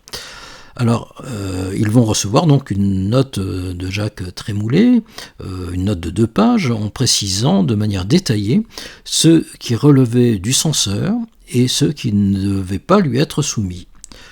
Désormais, son intervention à la radio sera réduite à une réunion de 15 à 30 minutes chaque soir, mais obligatoirement en présence de Marcel Degois ou de Jean-Louis Marquet, et uniquement pour la relecture des communiqués de l'agence de presse espagnole avant leur diffusion à l'antenne. Alors il y eut d'autres incidents, mais on y reviendra encore lors des prochaines émissions.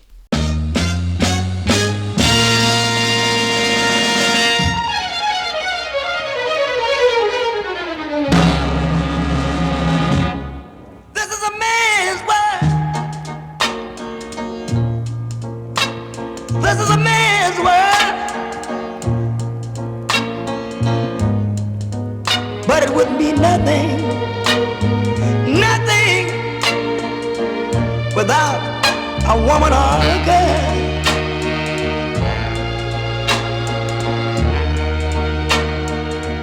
You see, man made the cars to take us over the road. Man made the train to carry the heavy load. Man made the electric light to take us out of the dark. Man made the boat for the water, like Noah made the ark. This is a man's world. But it wouldn't be nothing without a woman or a girl.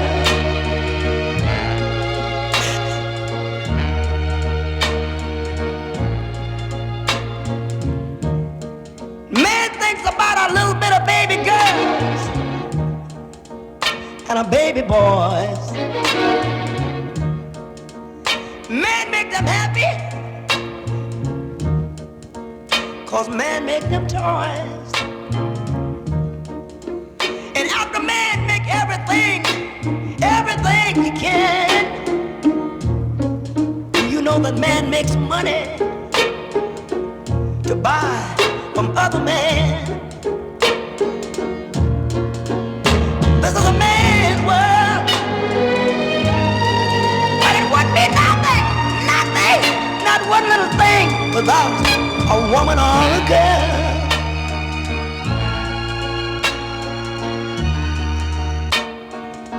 He's lost in the wilderness. He's lost in bitterness. James Brown, It's a Man's World, en 1966.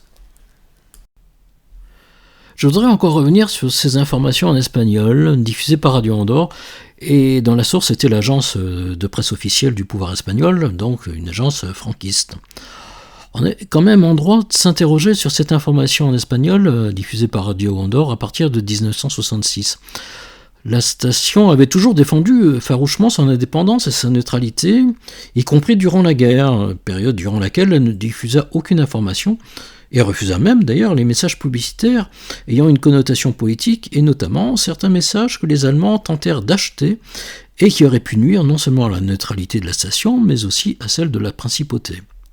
Mais l'ouverture de la station à la diffusion d'informations, même limitée le soir et uniquement en espagnol, présentait donc le danger d'attribuer une couleur politique à Radio Andorre.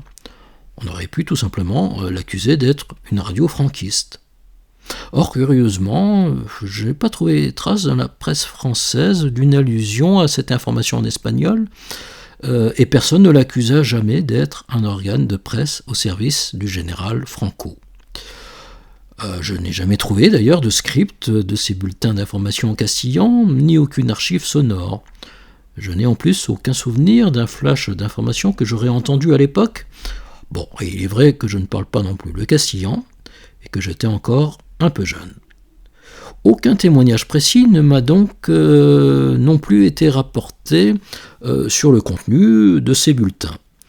Et donc, je ne peux qualifier de radio franquiste Radio Andorre, mais je dois reconnaître objectivement que ces bulletins d'information provenant du pouvoir espagnol sont quand même, une note un peu discordante, qui vient troubler ma perception de cette radio, dont je ne garde que de bons souvenirs en tant qu'auditeur, mais aussi à travers les nombreux contacts amicaux que j'ai développés avec ses anciens animateurs et techniciens, de toutes les époques d'ailleurs, ainsi qu'avec son équipe de direction, qui a toujours été très coopérative et très transparente avec moi, et qui m'a d'ailleurs fait part de cette censure, sans volonté de la cacher ou de la relativiser.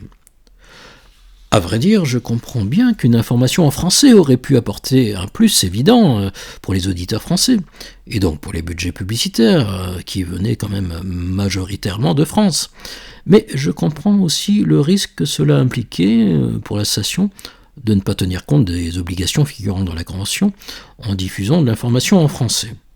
En revanche, je ne suis pas sûr du tout que le rapport, disons, avantage-inconvénient, soit positif en introduisant des bulletins d'information en espagnol.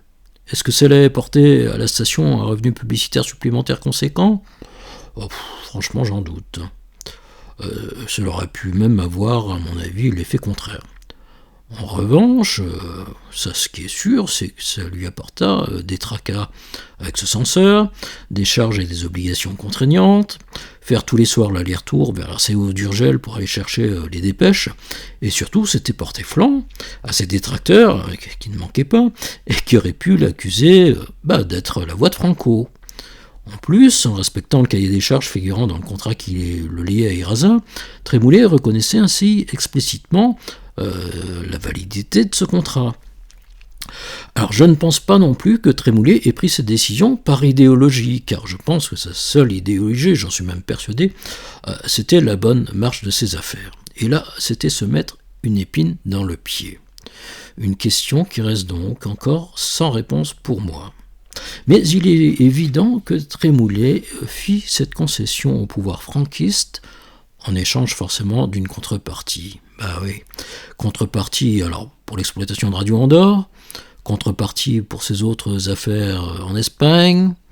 Ni les archives, ni les témoignages quelconques n'ont à ce jour apporté une réponse à ces questions.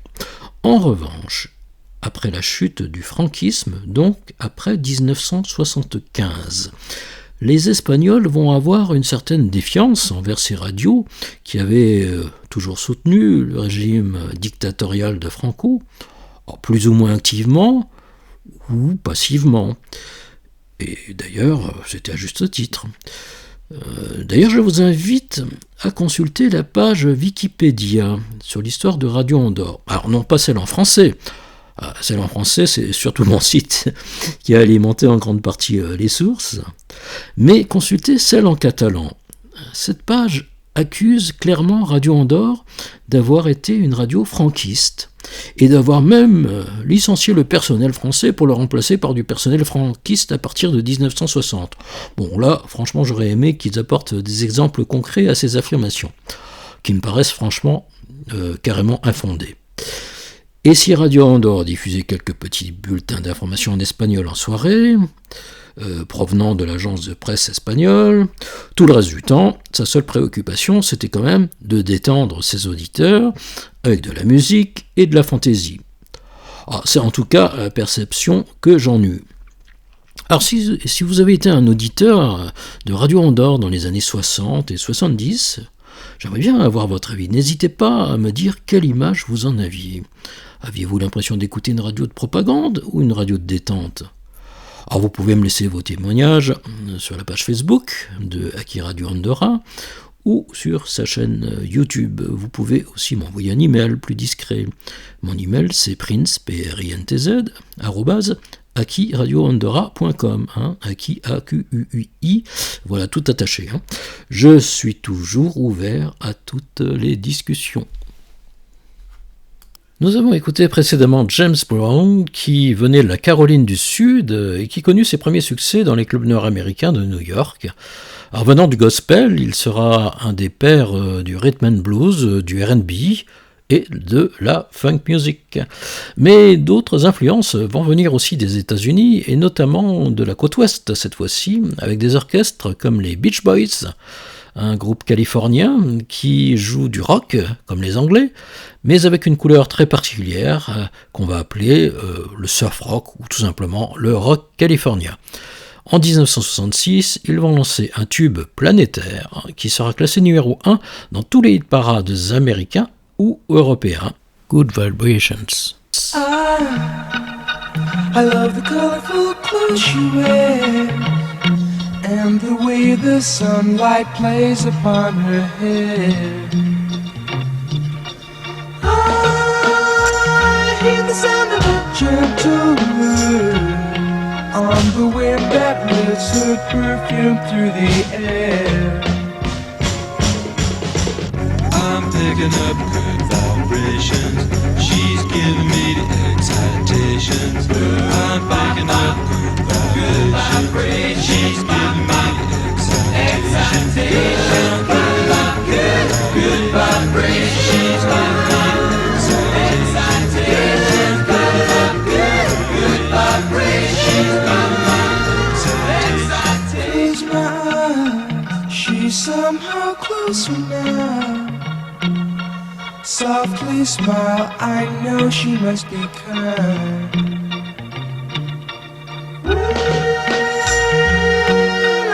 In her eyes, she goes with me to a blossom room. I'm picking up good vibrations. She's giving me the excitations. I'm picking up good vibrations. She's giving me the excitations. Picking up good vibrations. She's giving me the excitations. Picking up good vibrations. She's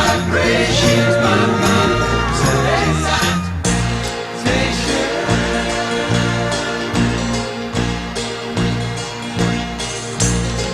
excitations. I don't know where, but she sends me there.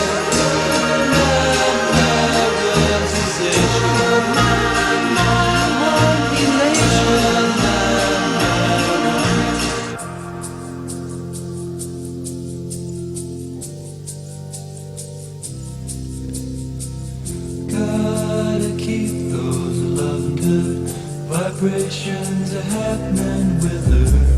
Gotta keep those loving good vibrations happening with her. Gotta keep those loving good vibrations.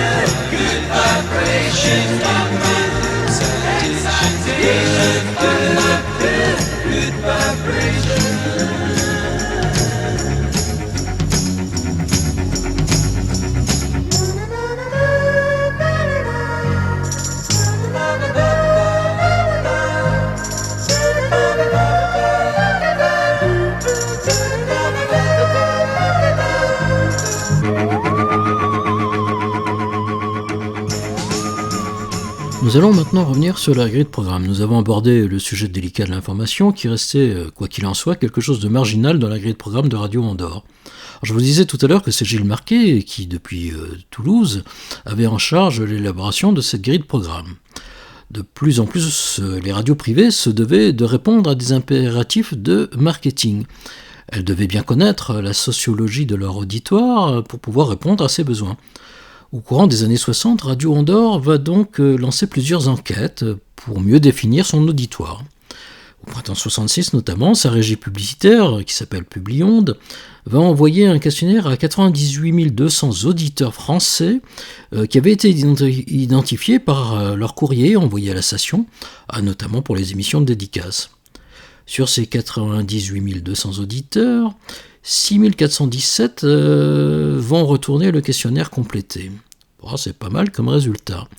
Il apparaît donc dans cette enquête que l'auditoire de Radio Andorre est majoritairement féminin, à 56%, que l'auditeur moyen est surtout âgé de 15 à 24 ans, donc ça reste quand même relativement jeune, plutôt ouvrier ou exploitant agricole, enfin plus que pour les autres stations en tous les cas, et habitant essentiellement dans des communes rurales, à 58% à peu près. Géographiquement, ces auditeurs habitent la région Occitanie, selon le découpage actuel, et dans une moindre mesure l'Aquitaine. Au-delà, sa réception étant toujours très difficile le jour, eh bien, l'impact de la station est devenu plutôt faible. Alors, cette étude ignore l'auditoire espagnol qui ne concerne pas le rayon d'action de la régie française. Mais une étude comparable sera menée en Espagne par la régie de la station à Barcelone. Pour la France, les heures de plus grande écoute de la station sont encore le 20h-21h, le 19h-20h, le 12h-14h, puis le 17h-19h et le 7h30, 9h. Les heures les moins écoutées sont le petit matin, la fin de matinée également, qui n'est pas très écoutée, et le début d'après-midi. On remarque donc que, contrairement à aujourd'hui, les radios en général sont encore beaucoup écoutées en soirée, car tous les foyers français ne sont pas encore équipés de téléviseurs, et puis les programmes de télévision se réduisent encore à une seule chaîne en noir et blanc. Donc Radio Andorre va respecter une grille de programme assez proche de celle de ses concurrents, à quelques détails près. Le petit matin, alors que l'information a une place de choix sur toutes les radios, eh bien, Radio Andorre n'en diffuse pas, et elle s'adresse plutôt à ses auditeurs agriculteurs. La matinée, à partir de 9h, c'est l'auditoire féminin qui est chouchouté. Entre midi et 14h, l'information reste importante sur toutes les radios. Mais c'est l'heure qu'a choisi donc Radio Andorre, qui n'en diffuse pas, pour diffuser, elle, par contre, des reportages locaux sur le sport, sur la culture, sur les manifestations de la région Midi et Sud-Ouest, ainsi que son fameux magazine toulousain dont on a eu l'occasion de parler plus longuement lors d'une précédente émission. Il faut noter aussi qu'elle diffusera discrètement aussi à midi un mini-bulletin, on va dire ça, un mini-bulletin d'information en français qui reprend juste les grands titres de l'actualité du jour, mais sans aucun commentaire et sans développement. Alors ce bulletin sera rediffusé discrètement le soir. Voilà, c'est la seule petite concession qu'elle fera à cette obligation de ne pas diffuser d'informations en français. Après 16h, le public ciblé, c'est la jeunesse, les ados, ce qu'on appelle donc les teenagers. Et enfin, le début de soirée est consacré aux émissions familiales, aux feuilletons et aux émissions thématiques. La fin de soirée sur Radio Andorre, ce sont évidemment les émissions en espagnol, donc elles sont moins suivies par le public français, mais elles bénéficient néanmoins d'une couverture beaucoup plus large dès la tombée de la nuit, couverture géographique. Concernant les émissions sponsorisées, c'est-à-dire les feuilletons, les variétés, les jeux, qui étaient produites à Paris par des sociétés de production, comme les Programmes de France, et qui étaient diffusées par Radio Luxembourg, Radio Monte Carlo et Radio Andorre, eh bien ces émissions vont s'arrêter brutalement en 1966, parce que Radio Luxembourg va décider de ne plus les diffuser et de ne plus en produire. Donc les Programmes de France, étant une filiale de Radio Luxembourg, ne vont plus en produire, et puis, ils vont faire autre chose. Alors fini la famille du raton, fini l'homme à la voiture rouge, l'homme des vœux ou les grandes émissions de variété, animées par Marcel Faure ou par Zapimax. Désormais, Radio Andorre va devoir produire ses propres émissions, comme d'ailleurs Radio Monte Carlo.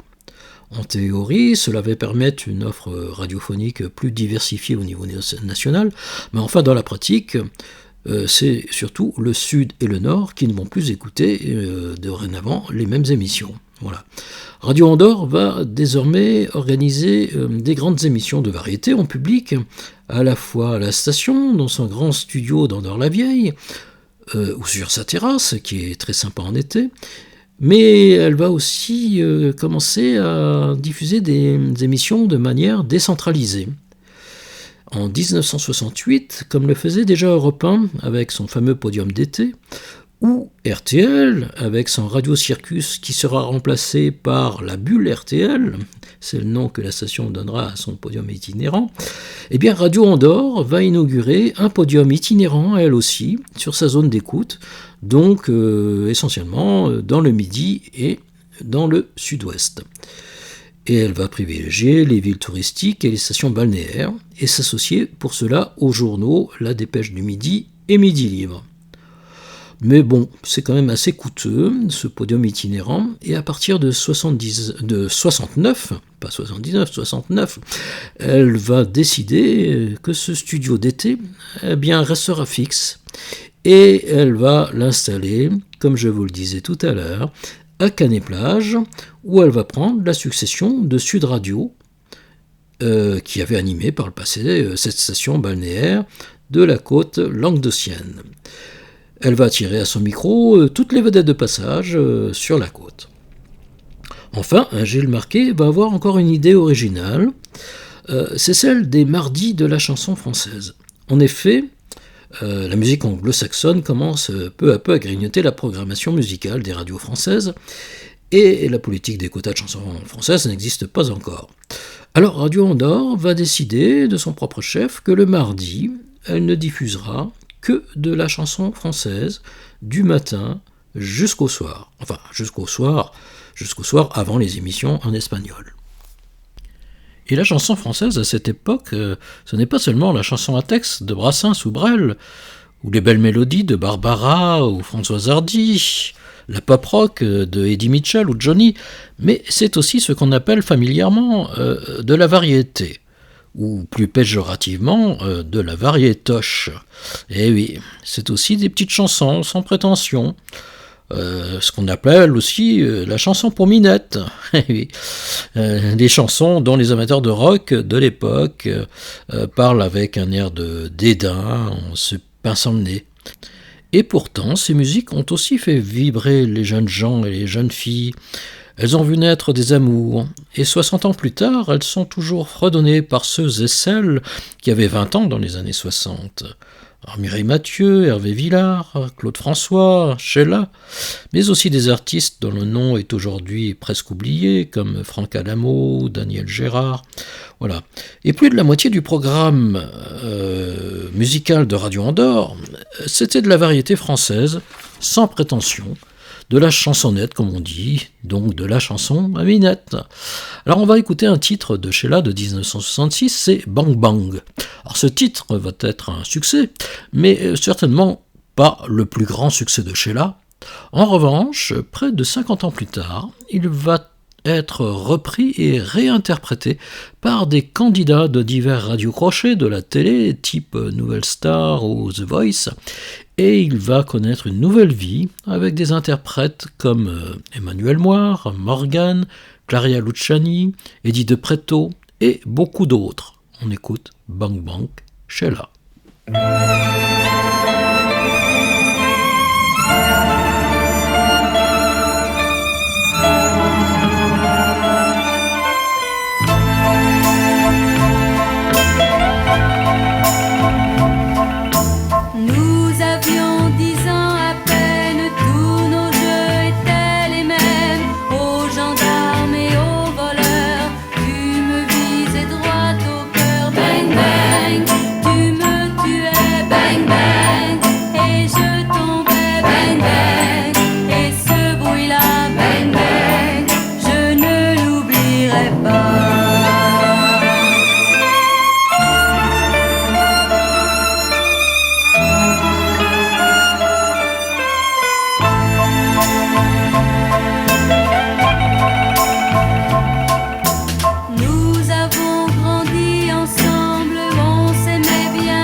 Bang bang, je suis restée bang. bang bang. Et ce bruit-là, bang bang, je ne l'oublierai pas.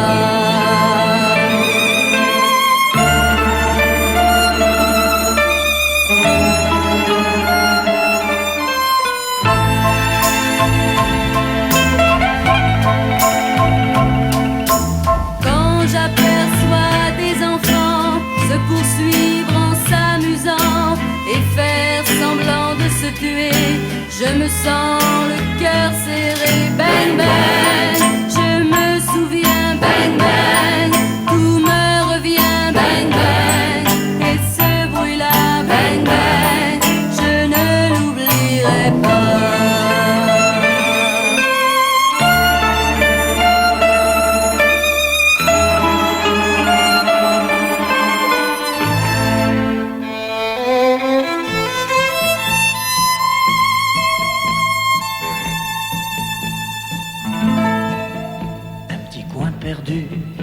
Très loin de la ville, une route sauvage sous un ciel tranquille.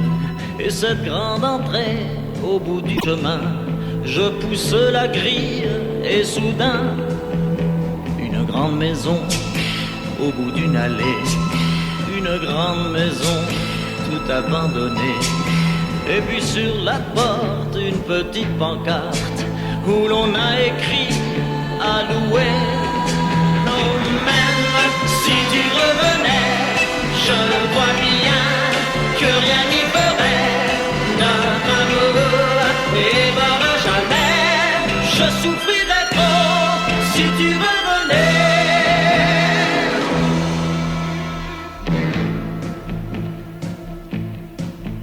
Le vent s'est levé et là-haut au premier, ce volet qui bat ne ferme toujours pas. Ce volet grinçant cachait notre amour. Tu m'avais promis, mais un jour comme un autre, je t'ai attendu jusqu'au petit matin, mais tu n'es pas venu. Les mois ont passé et malgré moi j'attends. Je t'attends encore et pourtant même si tu revenais, je crois bien que rien n'y ferait. Notre amour n'évoluera jamais. Je souffrirais trop si tu revenais. Même si tu revenais, je crois bien que rien n'y ferait. Notre amour n'évoluera jamais. Je souffrirais trop si tu revenais. Même si tu revenais, je crois bien que rien n'y ferait. Même si tu revenais, Claude François en 1965, une petite chanson, oui, mais quand même une belle orchestration. De 1965 à 1969, Radio Andorre va accueillir de nouveaux jeunes animateurs et son nouveau directeur artistique.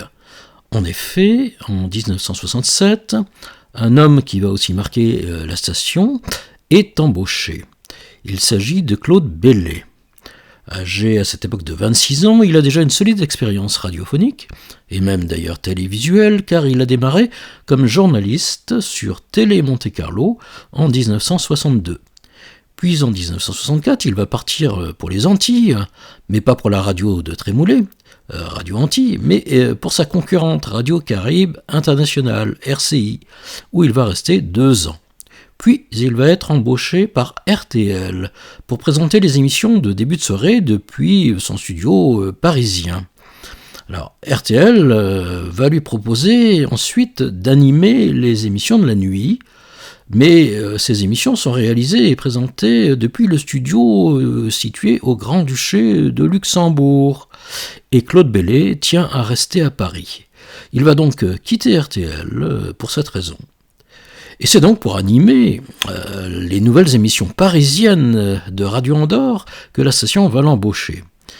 Il va être l'intervieweur des vedettes depuis Paris, mais il va être aussi chargé des gros coups de la station, des grandes émissions exceptionnelles et aussi des émissions décentralisées. C'est donc lui qui va inaugurer en 1969, durant l'été, les premières émissions depuis le tout nouveau studio de Canet-Plage. Et oui, il ne voulait pas aller à Luxembourg, mais il va à Canet-Plage. Allez savoir pourquoi.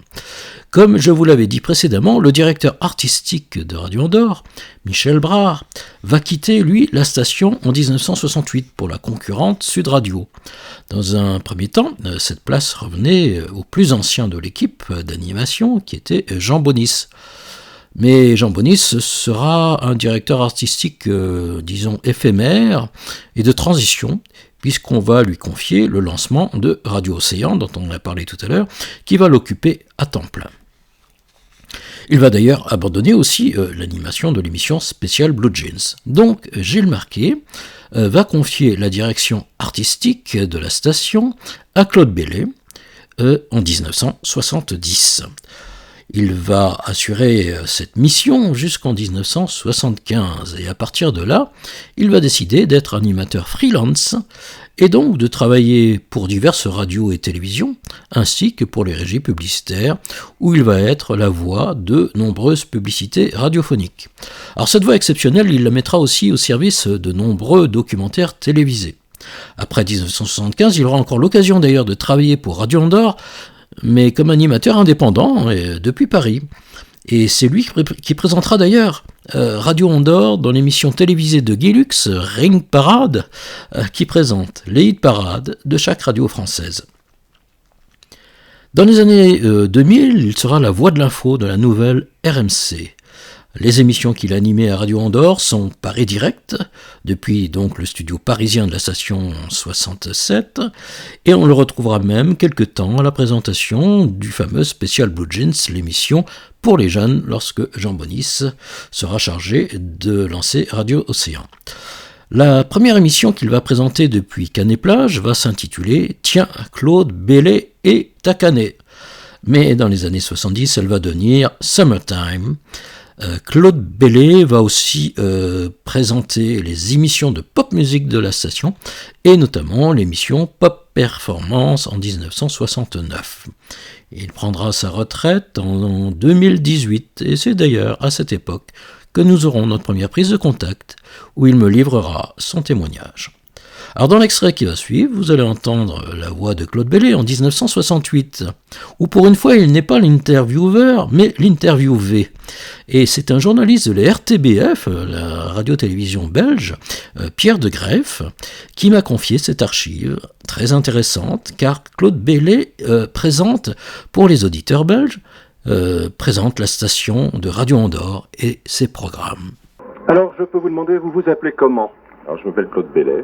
Claude Bellay, vous présentez des émissions ici à Radio Andorre depuis combien d'années ? À Radio Andorre, ça fait 2 ans. Ça fait 2 ans. Dites-moi, Radio Andorre, c'est une station qui n'est pas tellement connue des gens du Nord, etc. Est-ce que vous pourriez nous la situer un peu, son style ?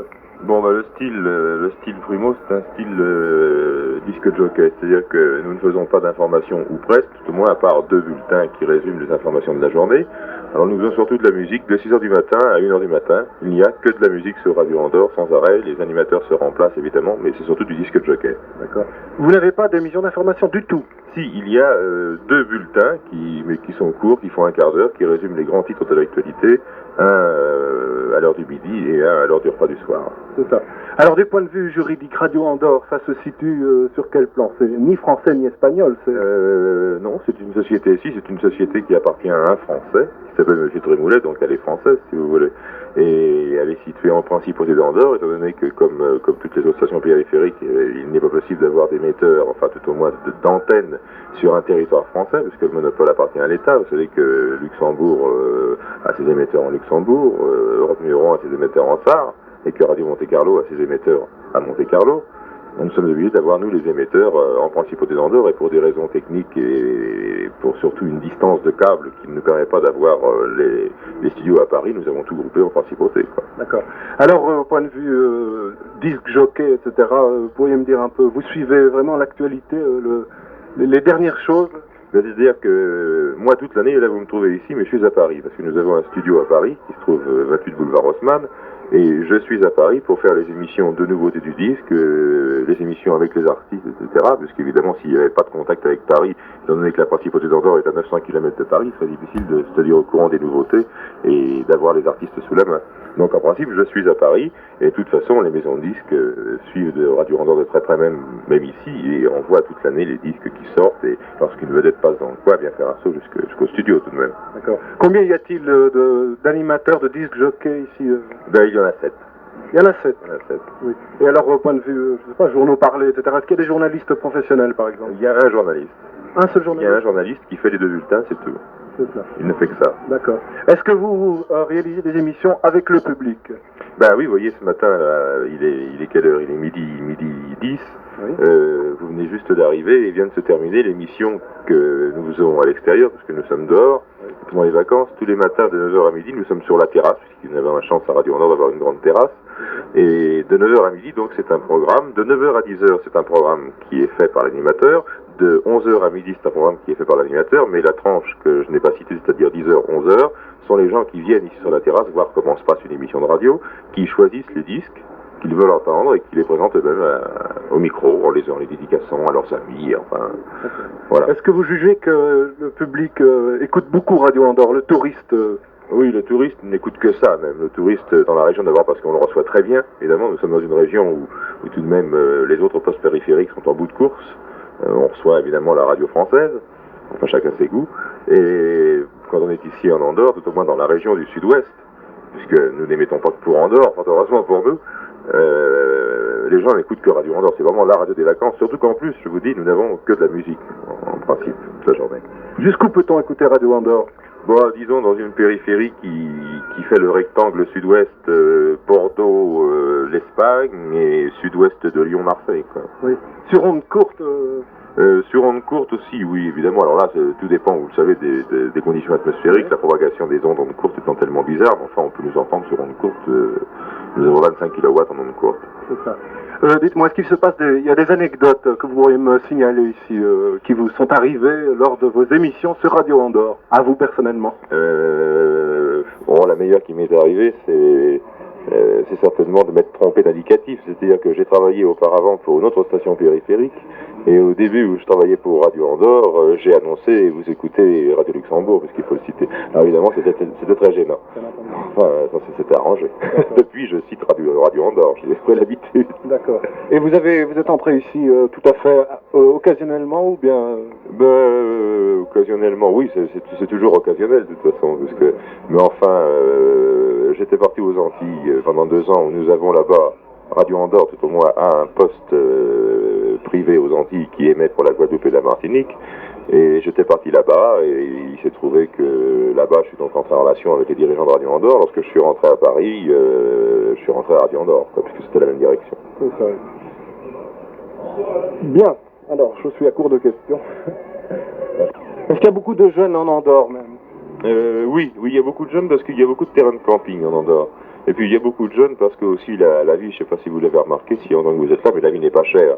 Alors automatiquement, comme les jeunes ont un budget tout de même plus restreint que leurs aînés, il y a beaucoup de jeunes, énormément de jeunes en Andorre. Ah, c'est ça. Et est-ce qu'ils sont modernes, disons? Ah oui, oui, d'ailleurs, vous savez, partout maintenant, on écoute la radio, et comme la radio suit elle-même le goût du jour et accélère même la nouveauté, je pense que tous les jeunes, qu'ils soient de Trifouilly-les-Oies ou de Paris ou de Bruxelles, connaissent les derniers disques de Johnny Hallyday et du Hartan. D'accord. Vous avez des contacts avec les jeunes d'Andorre ici même? Oui, d'ailleurs on a des contacts par le fait qu'ils viennent ici le matin très nombreux pour voir comment ça se passe, qu'ils viennent aussi entre 4h et 7h voir Jacques Olive qui est l'animateur de l'émission pop de la station, et puis de temps en temps on va aussi faire un petit tour dans les terrains de camping avec les voitures de la radio pour leur dire un petit bonjour. Enfin, ça fait partie des relations publiques, quoi, si vous voulez, de la maison. C'est ça, oui, d'accord.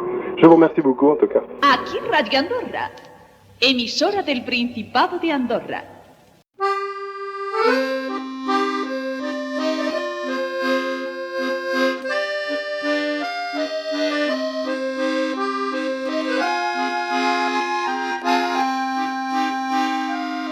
L'histoire racontée de Radio Andorre par Jean-Marc Prince.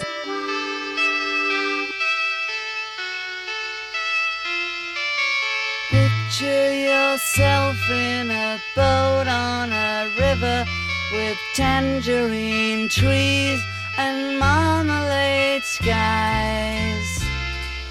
Somebody calls you, you answer quite slowly. A girl with kaleidoscope eyes. Cellophane flowers of yellow and green towering over your head. Look for the girl with the sun in her eyes and she's gone.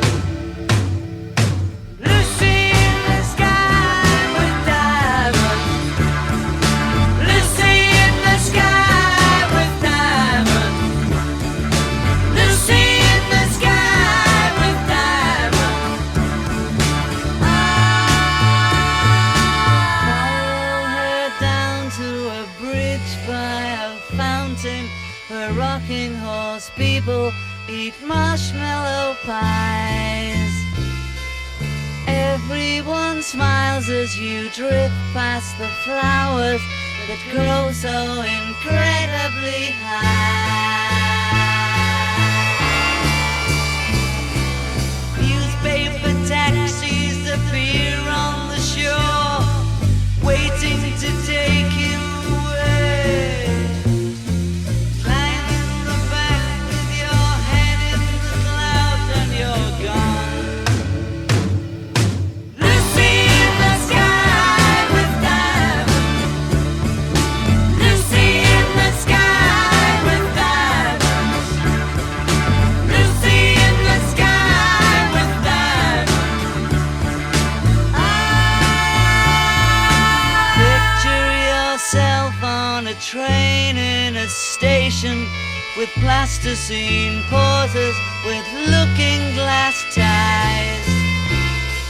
Suddenly someone is there at the turnstile, the girl with kaleidoscope eyes. Lucy in the sky with diamonds. Lucy in the sky with diamonds. Lucy in the sky with diamonds.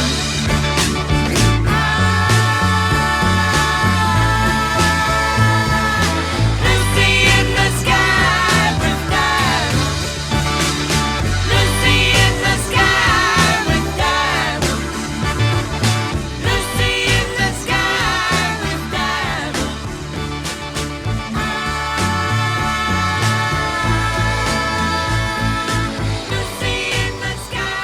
with diamonds. Bon, c'était bien sûr les Beatles en 1967 avec Lucy in the Sky with Diamonds. Parmi les plus anciens de la station, il y a aussi Christiane Maylos, la seule voix féminine de Radio Andorre pour les émissions en français, celle que la presse appelle encore Mademoiselle Aki, et qui va faire à plusieurs reprises d'ailleurs la première de couverture de journaux radiophoniques comme l'hebdomadaire La Semaine Radio-Télé. En 1967, Christiane Maylos va rencontrer quelques problèmes de santé qui vont l'éloigner du micro. Puis elle va se marier et donner naissance à son fils David, entre parenthèses le futur directeur général de la Fondation Clavrolle, avec lequel j'aurai un contact plus de 50 ans plus tard.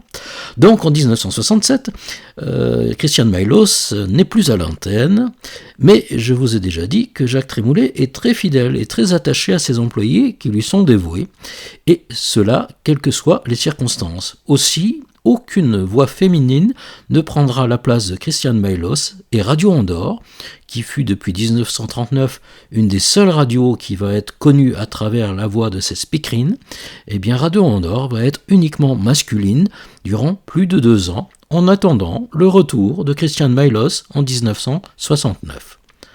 Seules les émissions en espagnol du soir resteront féminines, avec les voix de Maria Pora Belderrain, Rosabel Calderer ou Angelines Guiterres.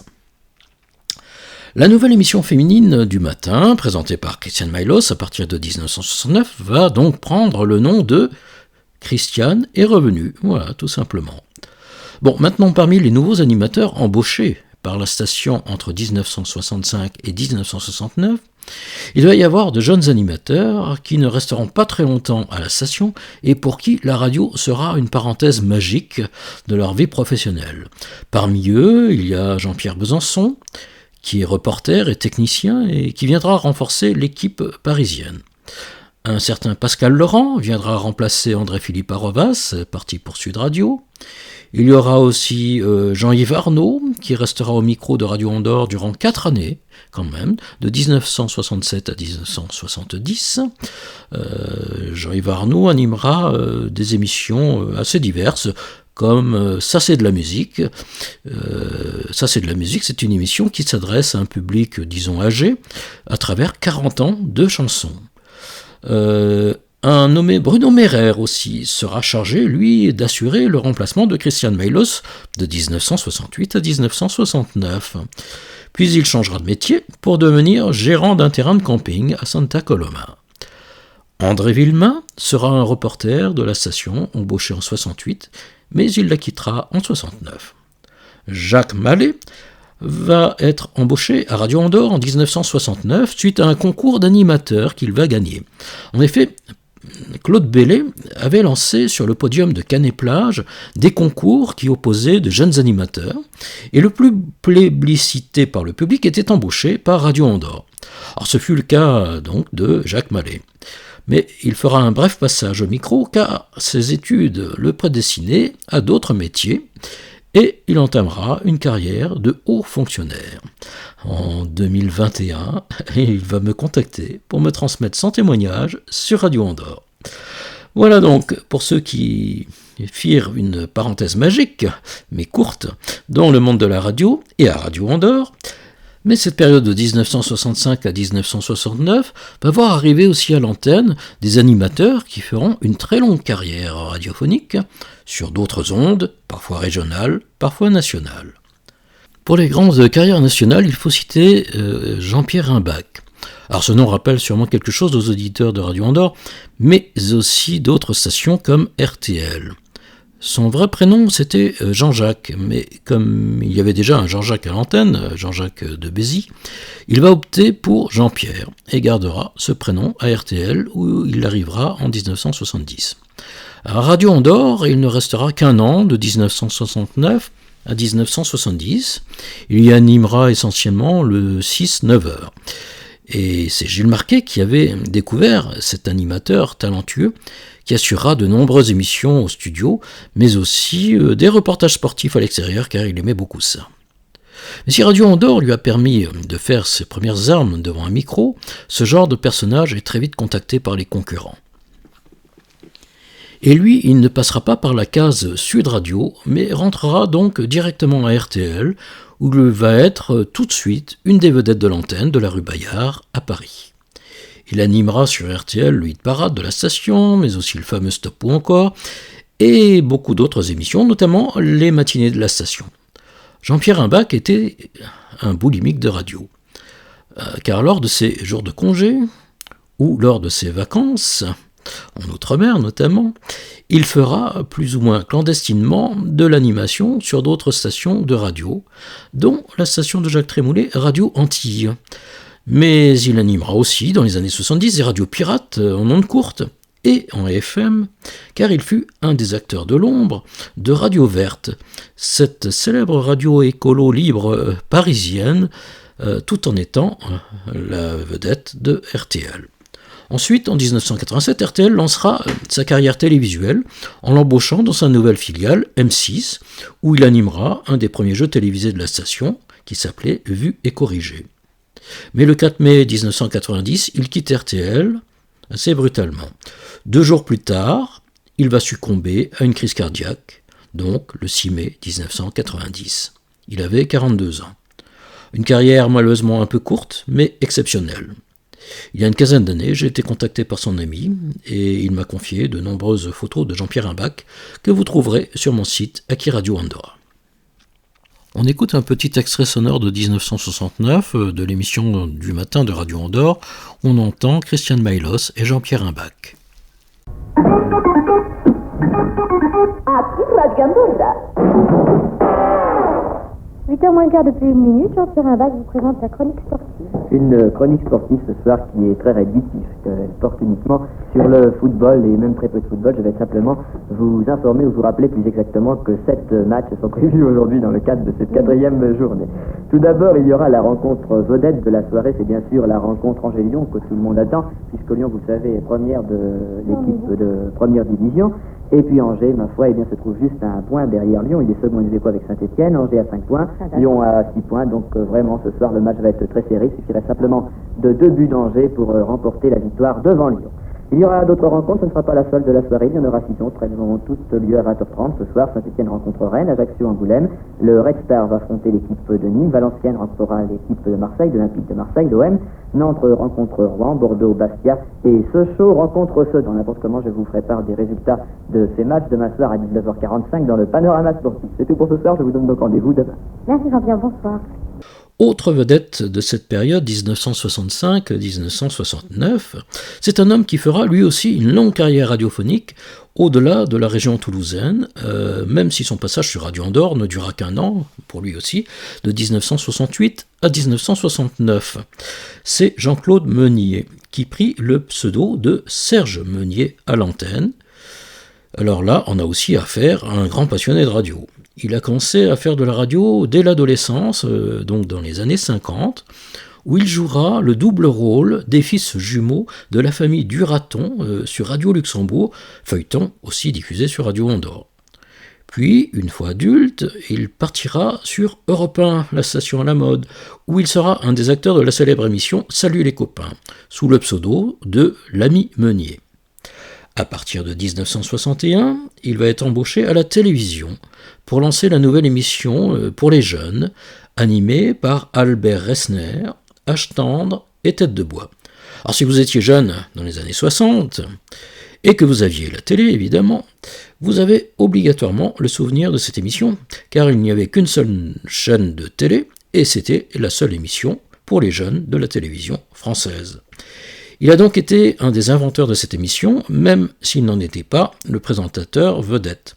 Et en 1968, alors qu'il n'a encore que 24 ans, donc l'âge de se marier, c'est à cet âge qu'il décide de travailler pour Radio Andorre. Et il va évidemment s'occuper des émissions pour les jeunes, axées sur le rock et le yéyé, après l'émission de Special Blue Jean qui s'était arrêtée. Si son passage fut court sur Radio Andorre, on lui doit néanmoins une exclusivité. Ami de Claude François, le chanteur le contacta un jour et lui envoya depuis les États-Unis un disque de Frank Sinatra qui reprenait en anglais le tube de Clo-Clo comme d'habitude, sous le titre My Way. Il le passa à l'antenne de Radio Andorre, qui eut l'exclusivité de ce disque 6 mois avant les autres stations. Jean-Claude Meunier quitta donc Radio Andorre en 1969, et dès les années 70, il deviendra un des acteurs de la radio libre en France. Avec sa femme Claudine, ils vont créer et animer une des premières radios libres de Montargis, dans le Loiret, en 1981, Gâtinais FM. Puis il va créer Zap FM, aussi une radio libre, toujours dans le Loiret, en 1994. Et en 2004, il va publier un livre sur son histoire radiophonique intitulé « SLC, salut les croulants » aux éditions Eau-de-Forme. Alors, la couverture de ce livre est illustrée par une photo prise à Radio Andorre en 1968, où on voit toute l'équipe d'animation de l'époque au grand complet. Il prend contact avec moi en 2008 pour me transmettre son témoignage sur Radio Andorre. On écoute donc le disque qui fut une exclusivité de Radio Andorre en 1968, 6 mois avant les autres radios, My Way, de Frank Sinatra. And now the end is near, and so I face the final curtain. My friend, I'll say it clear, I'll state my case, of which I'm certain. I've lived a life that's full. I traveled each and every highway and more. much more than this. I did it my way. Regrets, I've had a few, but then again, too few to mention. I did what I had to do, and saw it through without exemption. I planned each charted course, each careful step along the byway, and more, much more than this, I did it my way. Yes, there were times, I'm sure you knew, when I bit off more than I could chew. But through it all, when there was doubt, I ate it up and spit it out. I faced it all, and I stood tall, and did it my way. I've loved, I've laughed and cried, I've had my fill, my share of losing, and now, as tears subside, I find it all so amusing to think I did all that, and may I say, not in a shy way, oh no, not me. I did it my way. For what is a man? What has he got? If not himself, then he has not to say the things he truly feels, and not the words of one who kneels.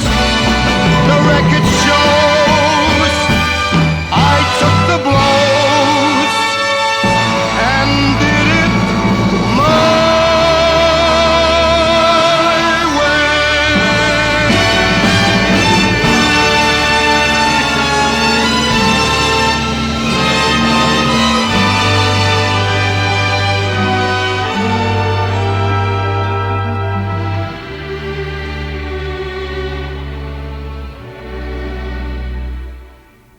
Yes, it was my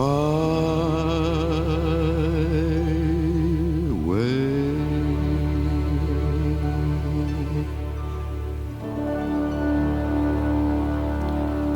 Je vais vous parler maintenant d'un des reporters de Radio Andorre qui fera une des carrières les plus longues, c'est Robert Marcet. Il rentre à la station en 1966, mais cet homme fut déjà une vedette de la radio dans les années 30, et déjà dans une station de Jacques Trémoulet, celle de Radio Toulouse, encore infidèle. Accordéoniste de profession, il parcourait les routes du Midi et du Sud-Ouest dans les années 30 sous le nom de Jean Rigal. Et il animait donc une émission de variété sur Radio Toulouse. Après une éclipse de quelques années, il fait sa réapparition à Radio Andorre, donc en 1966. Il va être affecté au bureau de Toulouse, d'où il animera des émissions consacrées à la Ville Rose. Sur la période qui nous intéresse aujourd'hui, ces émissions prendront le nom de Ici Toulouse, de 66 à 67, qui deviendra À vous Toulouse, de 67 à 69, puis ce sera Capitole Magazine, et dans les années 70, Spécial Midi, et enfin le fameux Magazine des Pays d'Oc. Alors sur mon site akiradioandorra.com, vous trouverez près d'une trentaine d'archives sonores de Robert Marcet, car il envoyait ses bobines enregistrées de Toulouse à l'émetteur en Andorre. Et c'est un autre passionné de Radio Andorre qui s'appelle Michel Lacoste, que je salue au passage, et qui est un actif contributeur d'ailleurs de mon site, qui a récupéré ces précieuses bandes magnétiques après le décès de Robert Marcet en 1999. Alors comme dans les années 30, sur Radio Toulouse, Robert Marcet anima aussi une émission d'accordéon sur Radio Andorre, sous son nom d'artiste Jean Rigal. Jean Rigal, alias Robert Marcet, sera lui aussi un grand fidèle au groupe Trémoulet durant toute sa vie, sans jamais songer un instant à partir pour la concurrence. Autre fidèle du groupe Trémoulet, et qui consacra sa vie à la radio, c'est René Hervé. Alors, lorsque René Hervé arrive à Radio Andorre en 1969, il a déjà derrière lui une longue carrière radiophonique lui aussi. En effet, en 1948, à l'âge de 19 ans, il anime les émissions pour soutenir le moral des troupes françaises à Radio Saïgon. On oublie souvent ces animateurs qui ont joué un rôle essentiel dans les armées, dans les périodes de conflit, très écoutés le soir dans les casernes et les campements par les jeunes soldats qui ont besoin d'écouter de la musique de leur génération et de se sentir soutenus surtout. Alors le vrai nom de René Hervé, c'est René Piton. Il aurait pu jouer de son nom atypique, mais il a préféré prendre le pseudo de René Hervé. Hervé étant tout simplement son deuxième prénom. En 1953, il quitte Saïgon pour offrir ses services en freelance à diverses radios périphériques, car il aime bien sa liberté lui aussi. C'est ainsi qu'il va travailler sur Radio Luxembourg et sur Radio Monte-Carlo. Mais en 1961, il devient pigiste à l'ORTF, où il interviewera au micro de France Inter et de la station régionale FR3 Haute-Normandie tous les artistes de passage. Mais en 1968, suite aux événements de mai 68, il sera dans la charrette de nombreux journalistes de la radio d'État, disons mis en disponibilité en raison de leur attitude, sinon solidaire des mouvements étudiants, au moins pas suffisamment ouvertement hostile à ces mouvements. C'est ainsi qu'il est embauché en 1969 à Radio Andorre et qu'il s'installe à Bayonne, où il deviendra le correspondant actif de la station pour le Pays Basque. Et ce correspondant ne se contentera pas d'assurer des reportages et des interviews depuis sa région, mais il animera aussi le podium d'été de la station depuis la piscine de l'hôtel du Palais à Biarritz. Puis il rejoindra Jean Bonis pour l'animation de la nouvelle Radio Océan, dont il deviendra le responsable en 1971. Mais à la fermeture de cette station, elle va fermer en 1975, il redeviendra plutôt le correspondant de Radio Andorre à Biarritz, et cela jusqu'à la fermeture de la station en 1981.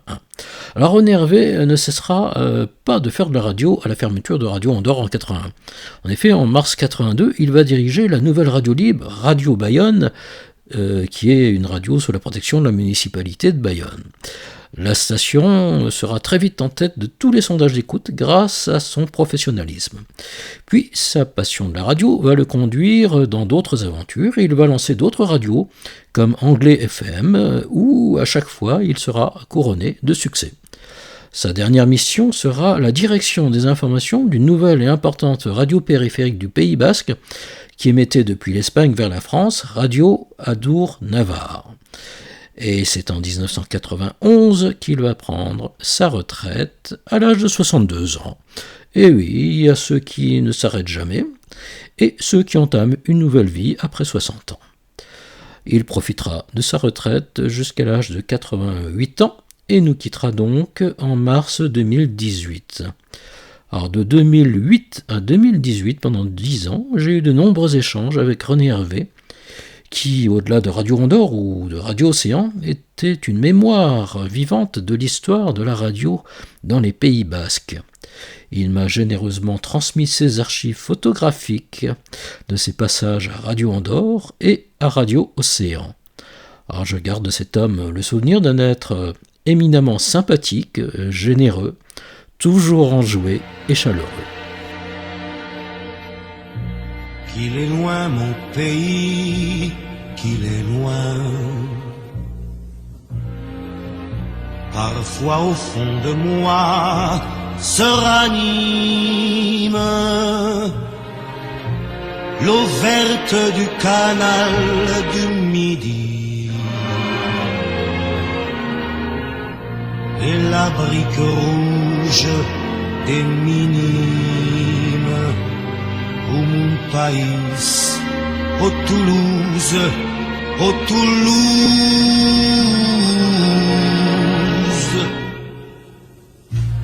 Je reprends l'avenue vers l'école. Mon cartable est bourré de coups de poing. Ici, si tu cognes, tu gagnes. Ici, même les mémés aiment la castagne. Oh mon pays, oh Toulouse, un torrent de cailloux roule dans ton accent. Ta violence bouillonne jusque dans tes violettes. On se traite de con à peine qu'on se traite. Il y a de l'orage dans l'air et pourtant l'église Saint-Cernin illumine le soir d'une fleur de corail que le soleil arrose. C'est peut-être pour ça, malgré ton rouge et noir, c'est peut-être pour ça qu'on te dit ville rose. Je revois ton pavé de ma cité gasconne, ton trottoir éventré sur les tuyaux du gaz. Est-ce l'Espagne en toi qui pousse un peu sa corne? Ou serait-ce dans tes tripes une bulle de jazz? Voici le Capitole, j'y arrête mes pas. Les ténors enrhumés tremblaient sous leur ventouse. J'entends encore l'écho de la voix de papa. C'était en ce temps-là mon seul chanteur de blues.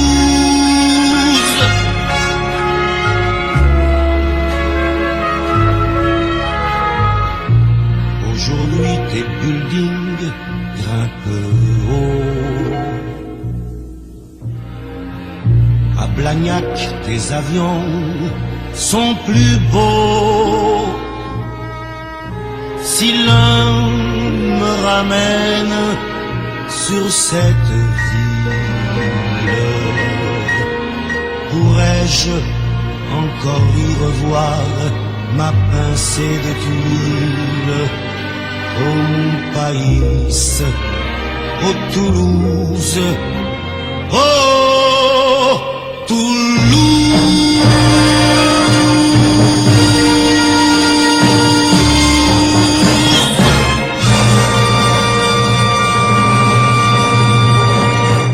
Toulouse de Claude Nougaro. Autre arrivée à Radio Andorre en 1966, celle du jeune Jacques Olive. Il n'a alors que 19 ans. C'est Jean Bonis, éphémère directeur artistique de la station, qui va l'embaucher pour lui succéder d'ailleurs à la présentation de l'émission spéciale Blue Jeans, car Bonis va maintenant s'occuper de Radio Océan. Jacques Olive va donc présenter, mais aussi programmer, spéciale Blue Jeans. Puis il va lancer l'émission 428 Club. 428, c'est la nouvelle fréquence de Radio Andorre. Et Club, parce que l'émission diffuse de la musique de discothèque, le nouveau phénomène qui s'empare de la jeunesse de la fin des années 60. Il s'associe d'ailleurs à l'époque avec une des discothèques de Font-Romeu, la Sangria, où il anime chaque semaine une soirée aux couleurs de Radio Andorre. Puis il va animer avec Claude Bellet les émissions de Canet-Plage et y assurer de nombreuses interviews de stars. Alors son carnet d'adresses du showbiz, comme on dit, ne va cesser de s'étoffer. Mais il va aussi s'y faire des amis, comme Salvatore Adamo. En 1970, il va d'ailleurs quitter Radio Andorre pour suivre cet artiste à l'occasion de la réalisation d'un film de cinéma. Mais ce sera sa seule expérience avec le cinéma. Son truc, ça reste la radio. En 1971, il va faire un passage à la station régionale de l'ORTF à Nice, le temps d'épouser la speakerine de la station, Evelyne Leclerc, future speakerine de TF1. Puis en 1973, retour en principauté d'Andorre, où il va devenir pigiste pour Sud Radio, grâce à Thierry Bernard, qui n'est encore que journaliste sur cette station, mais qui en deviendra le directeur général. En 1974, l'expérience étant concluante, il est définitivement embauché par Sud Radio à Andorre-la-Vieille, puis à Toulouse. Il sera l'animateur et reporter à Sud Radio jusqu'en 1978.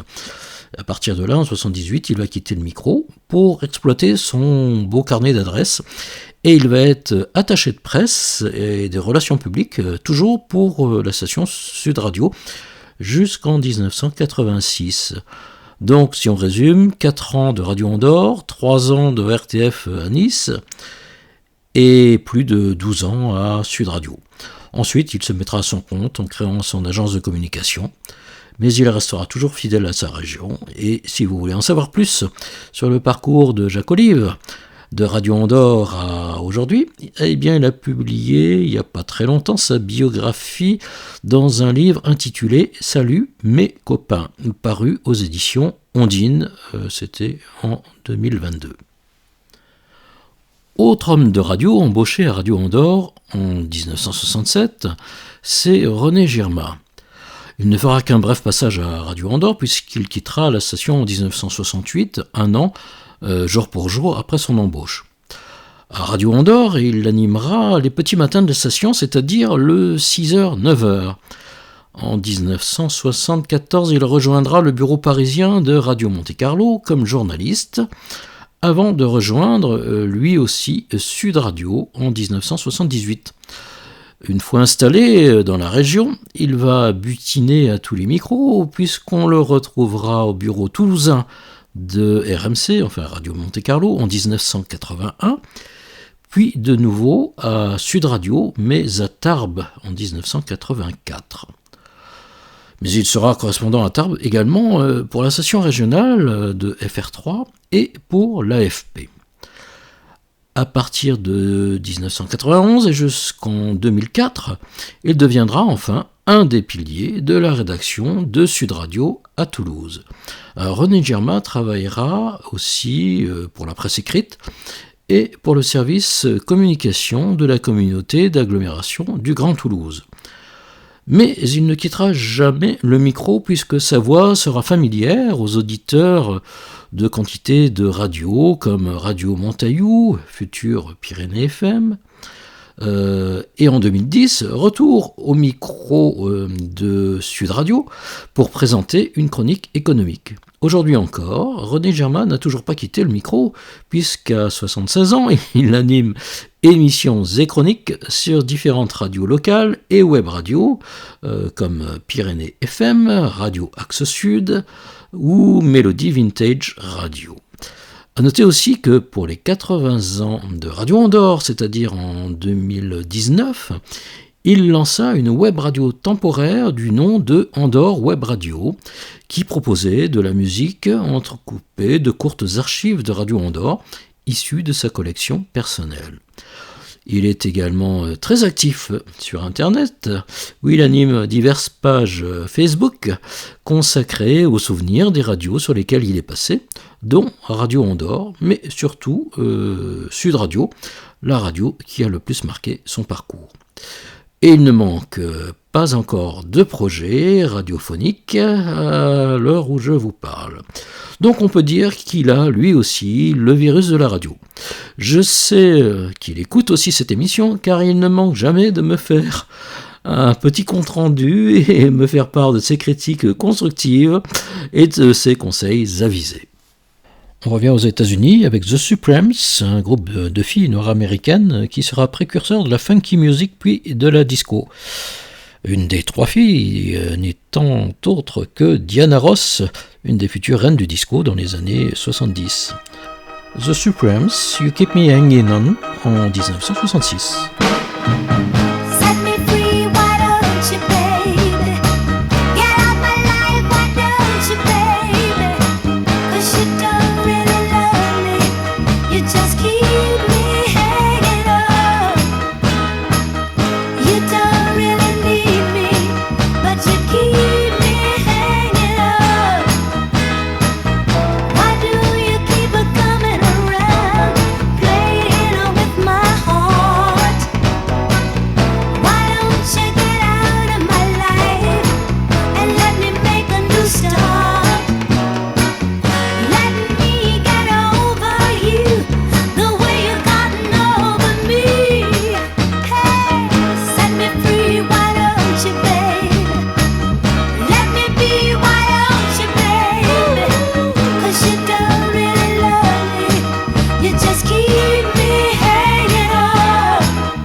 Enfin, du côté des animateurs espagnols, nous avons déjà évoqué l'équipe féminine qui se succédait au micro lors des émissions de la soirée. Et je vous ai cité tout à l'heure le nom de Angeline Gutiérrez. Elle va arriver à Radio Andorre en 1968 et va lui rester fidèle jusqu'à la fin de la station en 1981. Même d'ailleurs un petit peu au-delà, mais je vous expliquerai cela dans une prochaine émission lorsque nous aborderons les années 80. Au début des années 60, donc diverses voix masculines en provenance des radios ou de la presse espagnole s'étaient succédées au micro, mais leur passage fut relativement rapide. C'est en 1968 que Radio Andorre va enfin trouver son speaker de langue castillane, qui va d'ailleurs diriger les émissions espagnoles du soir jusqu'en 1981. Et pour lui aussi, même un petit peu au-delà. C'est Gualbert Osorio. En 1968, c'est peu de temps d'ailleurs après que Jacques Trémoulet ait décidé d'introduire des bulletins d'information en espagnol dans les programmes de la soirée, qu'arrive donc à l'antenne Gualbert Osorio. Et comme il l'indique d'ailleurs dans son livre qui est paru en 2013 et qui s'appelle Radio Andorra, la historia d'un mythe que va faire historia, excusez mon accent, Gualbert Osorio revendique le fait qu'il ait collaboré avec l'agence espagnole EFE et la radio-télévision espagnole pour coordonner ces informations sur l'antenne de Radio Andorre. Il semblerait donc que cet animateur fut dès le début un proche de la radio nationale espagnole et de sa filiale ERASA, censée être la propriétaire des installations de Radio Andorre suite au contrat signé avec Jacques Trémoulet en 1961. Alors, l'équipe de direction de Radio Andorre avait parfaitement conscience de ce fait, qui se révéla d'ailleurs au grand jour lorsque Radio Andorre fut contrainte d'arrêter ses programmes en 1981 et que ERASA tenta de relancer la station en 1984 sous la direction de Gualbert Osorio. Donc Gualbert Osorio eut un rôle important dans l'histoire de Radio Andorre en étant non seulement la voix, mais aussi l'œil et l'oreille de l'Espagne, son pays d'origine, au sein de Radio Andorre. Mais il resta toujours discret sur ce sujet durant toute sa collaboration avec Radio Andorre. Il fit preuve d'un grand professionnalisme à l'antenne et entretenait des relations plutôt cordiales avec les animateurs de l'équipe française, qui en gardent d'ailleurs un très bon souvenir. Nous aurons l'occasion de revenir plus en détail sur son rôle caché à Radio Andorre lorsque nous aborderons les années 80. Donc après la fermeture de la station en 1981, il en fut l'administrateur judiciaire, puis il tenta de la relancer donc en 84, comme je vous le disais, sous l'impulsion de ERASA. Mais l'expérience fut de très courte durée. Néanmoins, en 1986, il lancera la première radio privée FM de la Principauté, Radio Valira, du nom de la petite rivière qui traverse la capitale andorrane, station qui installa ses studios dans les anciens studios, non pas de Radio Andorre, mais de Sud Radio, à Andorre-la-Vieille donc, et cette station, Radio Valira, émet toujours encore aujourd'hui en Andorre. Mais en 2005, Gualbert Osorio fut nommé directeur de la radiodiffusion publique de la Principauté d'Andorre, la RTVA. Donc une fois encore, c'est un véritable homme de radio qui va faire ses débuts à Radio Andorre, mais lui aura la particularité de ne jamais sortir de la Principauté d'Andorre. Vous allez entendre maintenant un petit extrait sonore enregistré par notre ami Dominique Duet en 1965 sur son transistor. Il s'agit de l'émission Sur les routes d'Espagne et de France, qui était une émission bilingue présentée en duo par Michel Brard et par Maria Pura Belderrein. Alors, cette émission, plutôt décontractée, s'adressait essentiellement aux routiers de France et d'Espagne, un peu comme l'émission culte de RTL, Les routiers sont sympas. Aquí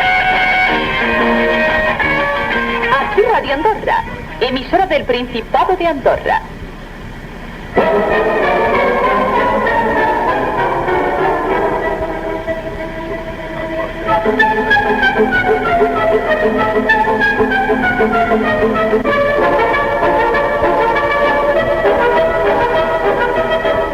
Por las rutas de Francia y de España.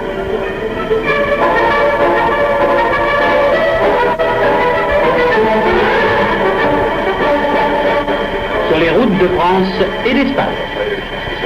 Aquí Radio Andorra, emisora del Principado de Andorra. Radio Andorre, 300 mètres 60, 998 kilocycles. Pourquoi vous m'avez pas dit tout à l'heure que c'était idiomas au lieu d'idiomos? Ah, parce que J'ai passé pour un idiotas ou un idiotos, moi. C'est ça, la même chose, idiotos. Je te jure. Mais elle me fait des trucs comme ça, moi, elle me laisse m'enferrer comme ça dans la langue espagnole. Ah, et quand je lis des bêtises en français, qu'est-ce que vous faites? Moi, je rigole. Ah, vous voyez, c'est la même chose pour moi. Pour les routiers, pour tous les automobilistes qui roulent la nuit et qui écoutent Radio Andorre, Nescafé offre gratuitement un flacon normal d'une valeur de 2,50 francs. Il vous suffit d'envoyer votre nom, votre adresse et 60 centimes en timbre pour frais d'envoi à Nescafé, Radio Andorre, boîte postale numéro 1, Principauté d'Andorre. Bon, ça, je crois que c'est à moi de l'annoncer. Samba et de pieds nus. Pourquoi c'est à vous l'annoncer? Vous promenez pieds nus d'habitude? Non, mais le bas, c'est son pour nous. Et alors? Parce que des balles, on n'en porte pas peut-être. Des chaussettes. Ah, c'est pas la même chose, quand même. Hein? Non, sont plus bas. Vous savez, dans la vie, il y a des hauts et des bas, hein? Ah, ça, oui, bien sûr. Bon, c'est la philosophie.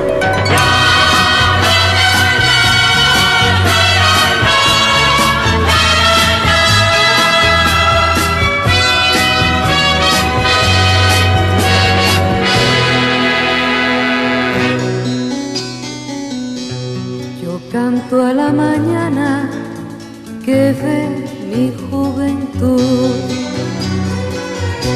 y al sol que día a día nos trae nueva inquietud.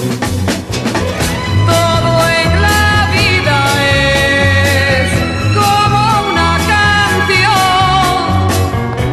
Te cantan cuando naces y también en el adiós.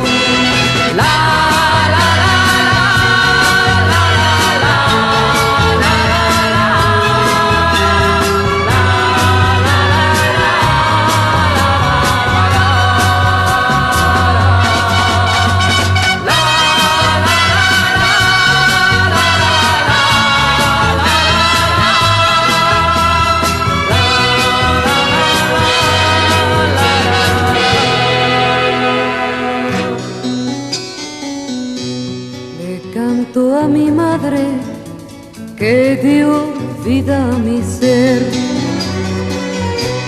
le canto a la tierra que me ha visto crecer y canto al día en que sentí el amor. Andando por la vida aprendí esta canción.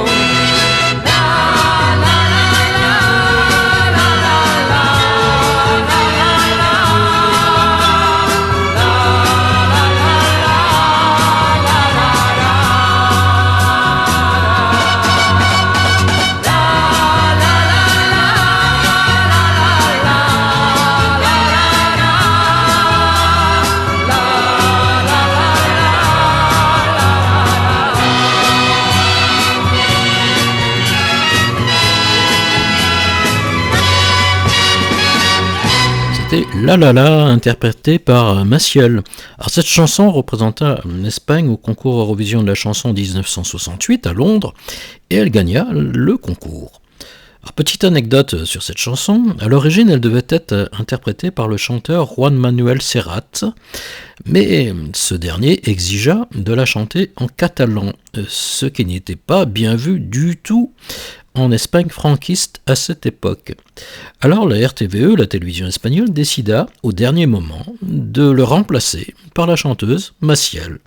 Finalement, si l'on s'en tient uniquement au côté artistique et non politique, ce choix fut judicieux puisqu'elle fit gagner l'Espagne. Vous savez que je n'oublie jamais non plus les anonymes de la radio, ceux qui ne bénéficient jamais des projecteurs médiatiques, ceux qu'on n'entend jamais à l'antenne, mais qui pourtant sont des rouages essentiels dans la bonne marche d'une station de radio. Entre 1965 et 1969, le personnel administratif de la station va être renforcé, car à cette époque, on attache beaucoup d'importance au courrier des auditeurs, et on répond d'ailleurs à chaque lettre. Alors c'est l'arrivée à la station de celles qu'on appellera les Sorel, les deux sœurs Amalia et Aurora Prat, de vraies Andorranes nées en Andorre, même si leurs parents furent des réfugiés catalans. Elles resteront à Radio Andorre jusqu'au début des années 70. Amalia prendra contact avec moi en 2007 et me transmettra ses archives et son témoignage que vous retrouverez sur mon site akiradioandorra.com. Elle exercera ensuite le métier de traductrice et sera l'origine de la traduction en français de nombreuses poésies, notamment du catalan Marius Torres. Mais on lui doit aussi la traduction en catalan, cette fois, des chansons de Georges Brassens, qu'elle aimait particulièrement. Il y eut aussi l'arrivée de Claude Codina, nouvelle secrétaire de direction, et qui le restera de 1965 jusqu'à la fin de la station en 1981. Enfin, Jacques Trémoulet va aussi embaucher une nouvelle secrétaire de direction, lui aussi à Madrid, d'où il dirige ses affaires, ou à Montreux, où se trouvait sa résidence. Et cette nouvelle secrétaire s'appelle Rita Orozco Quintina. Elle jouera un rôle important comme intermédiaire entre le grand patron et la direction de la station. Elle occupera donc un poste clé et stratégique dans le groupe et fut certainement une des seules à connaître le dessous des cartes et la face cachée de l'histoire de la station. et aussi des autres stations du groupe.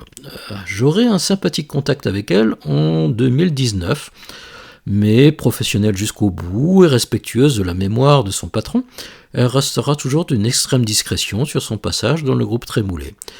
Son métier rigoureux ne l'empêchera pas non plus d'avoir aussi une facette plus artistique, puisqu'elle fera partie d'une troupe de théâtre, et puis elle pratiquera aussi la danse. Alors je ne sais pas si vous vous rendez compte du nombre de personnalités que nous avons évoquées et qui sont passées à Radio Andorre, donc de 64 à 69, et combien cette radio a lancé d'importantes carrières dans la radio ou à la télévision. Et même pour ceux qui ont changé de métier, elle leur a apporté probablement une sensibilité particulière pour les métiers artistiques et aussi évidemment des qualités d'orateur qui sont toujours bien utiles. Et c'est loin d'être terminé, comme vous pourrez le constater dans nos prochaines émissions qui aborderont les années 70. En attendant, il me reste à remercier toutes les personnes citées dans cette émission qui ont, pour la plupart, contribué par leurs témoignages et leurs archives personnelles à alimenter l'histoire de Radio Andorre. Je remercie aussi Georges Malteau, évidemment, et Jean-Louis Marquet, l'ancien directeur de la station, qui sont toujours d'une aide précieuse par leurs témoignages et leurs archives. Merci pour leurs précieuses archives aussi, précieuses archives sonores, à Pierre de Greff, à Jean-Claude Meunier, Michel Lacoste et Dominique Duhé. Un petit coucou aux personnes de l'émetteur Onde Courte qui diffusent chaque mois ces émissions sous la direction de Christian Melling. Et si vous avez, vous aussi, des souvenirs, un témoignage, des photos ou enregistrements sonores personnels sur Radio Andorre, n'hésitez pas à me contacter ou à me laisser un message sur Facebook ou sur YouTube. On va terminer cette émission par un des premiers tubes de David Bowie en 1969, Space Oddity. Je vous souhaite une bonne soirée et je vous dis à bientôt. Ground control to Major Tom. Ground control to Major Tom. Take your protein pills and put your helmet on. 10. Ground control 9, to Major Tom. 8, 7, 6. Commencing 5, countdown, engines on. 3, 2. Check ignition 1, and may God's love be off with you.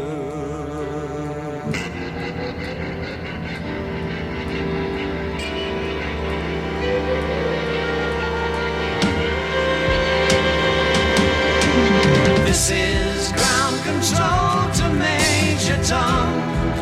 You've really made the grade, and the papers want to know whose shirts you wear. Now it's time to leave the capsule if you dare. This is Major Tom to ground control. I'm stepping through the door, and I'm floating in a most peculiar way, and the stars look very different today. For here am I sitting in a tin can. Far above the world.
Radio Andorra, emisora del Principado de Andorra.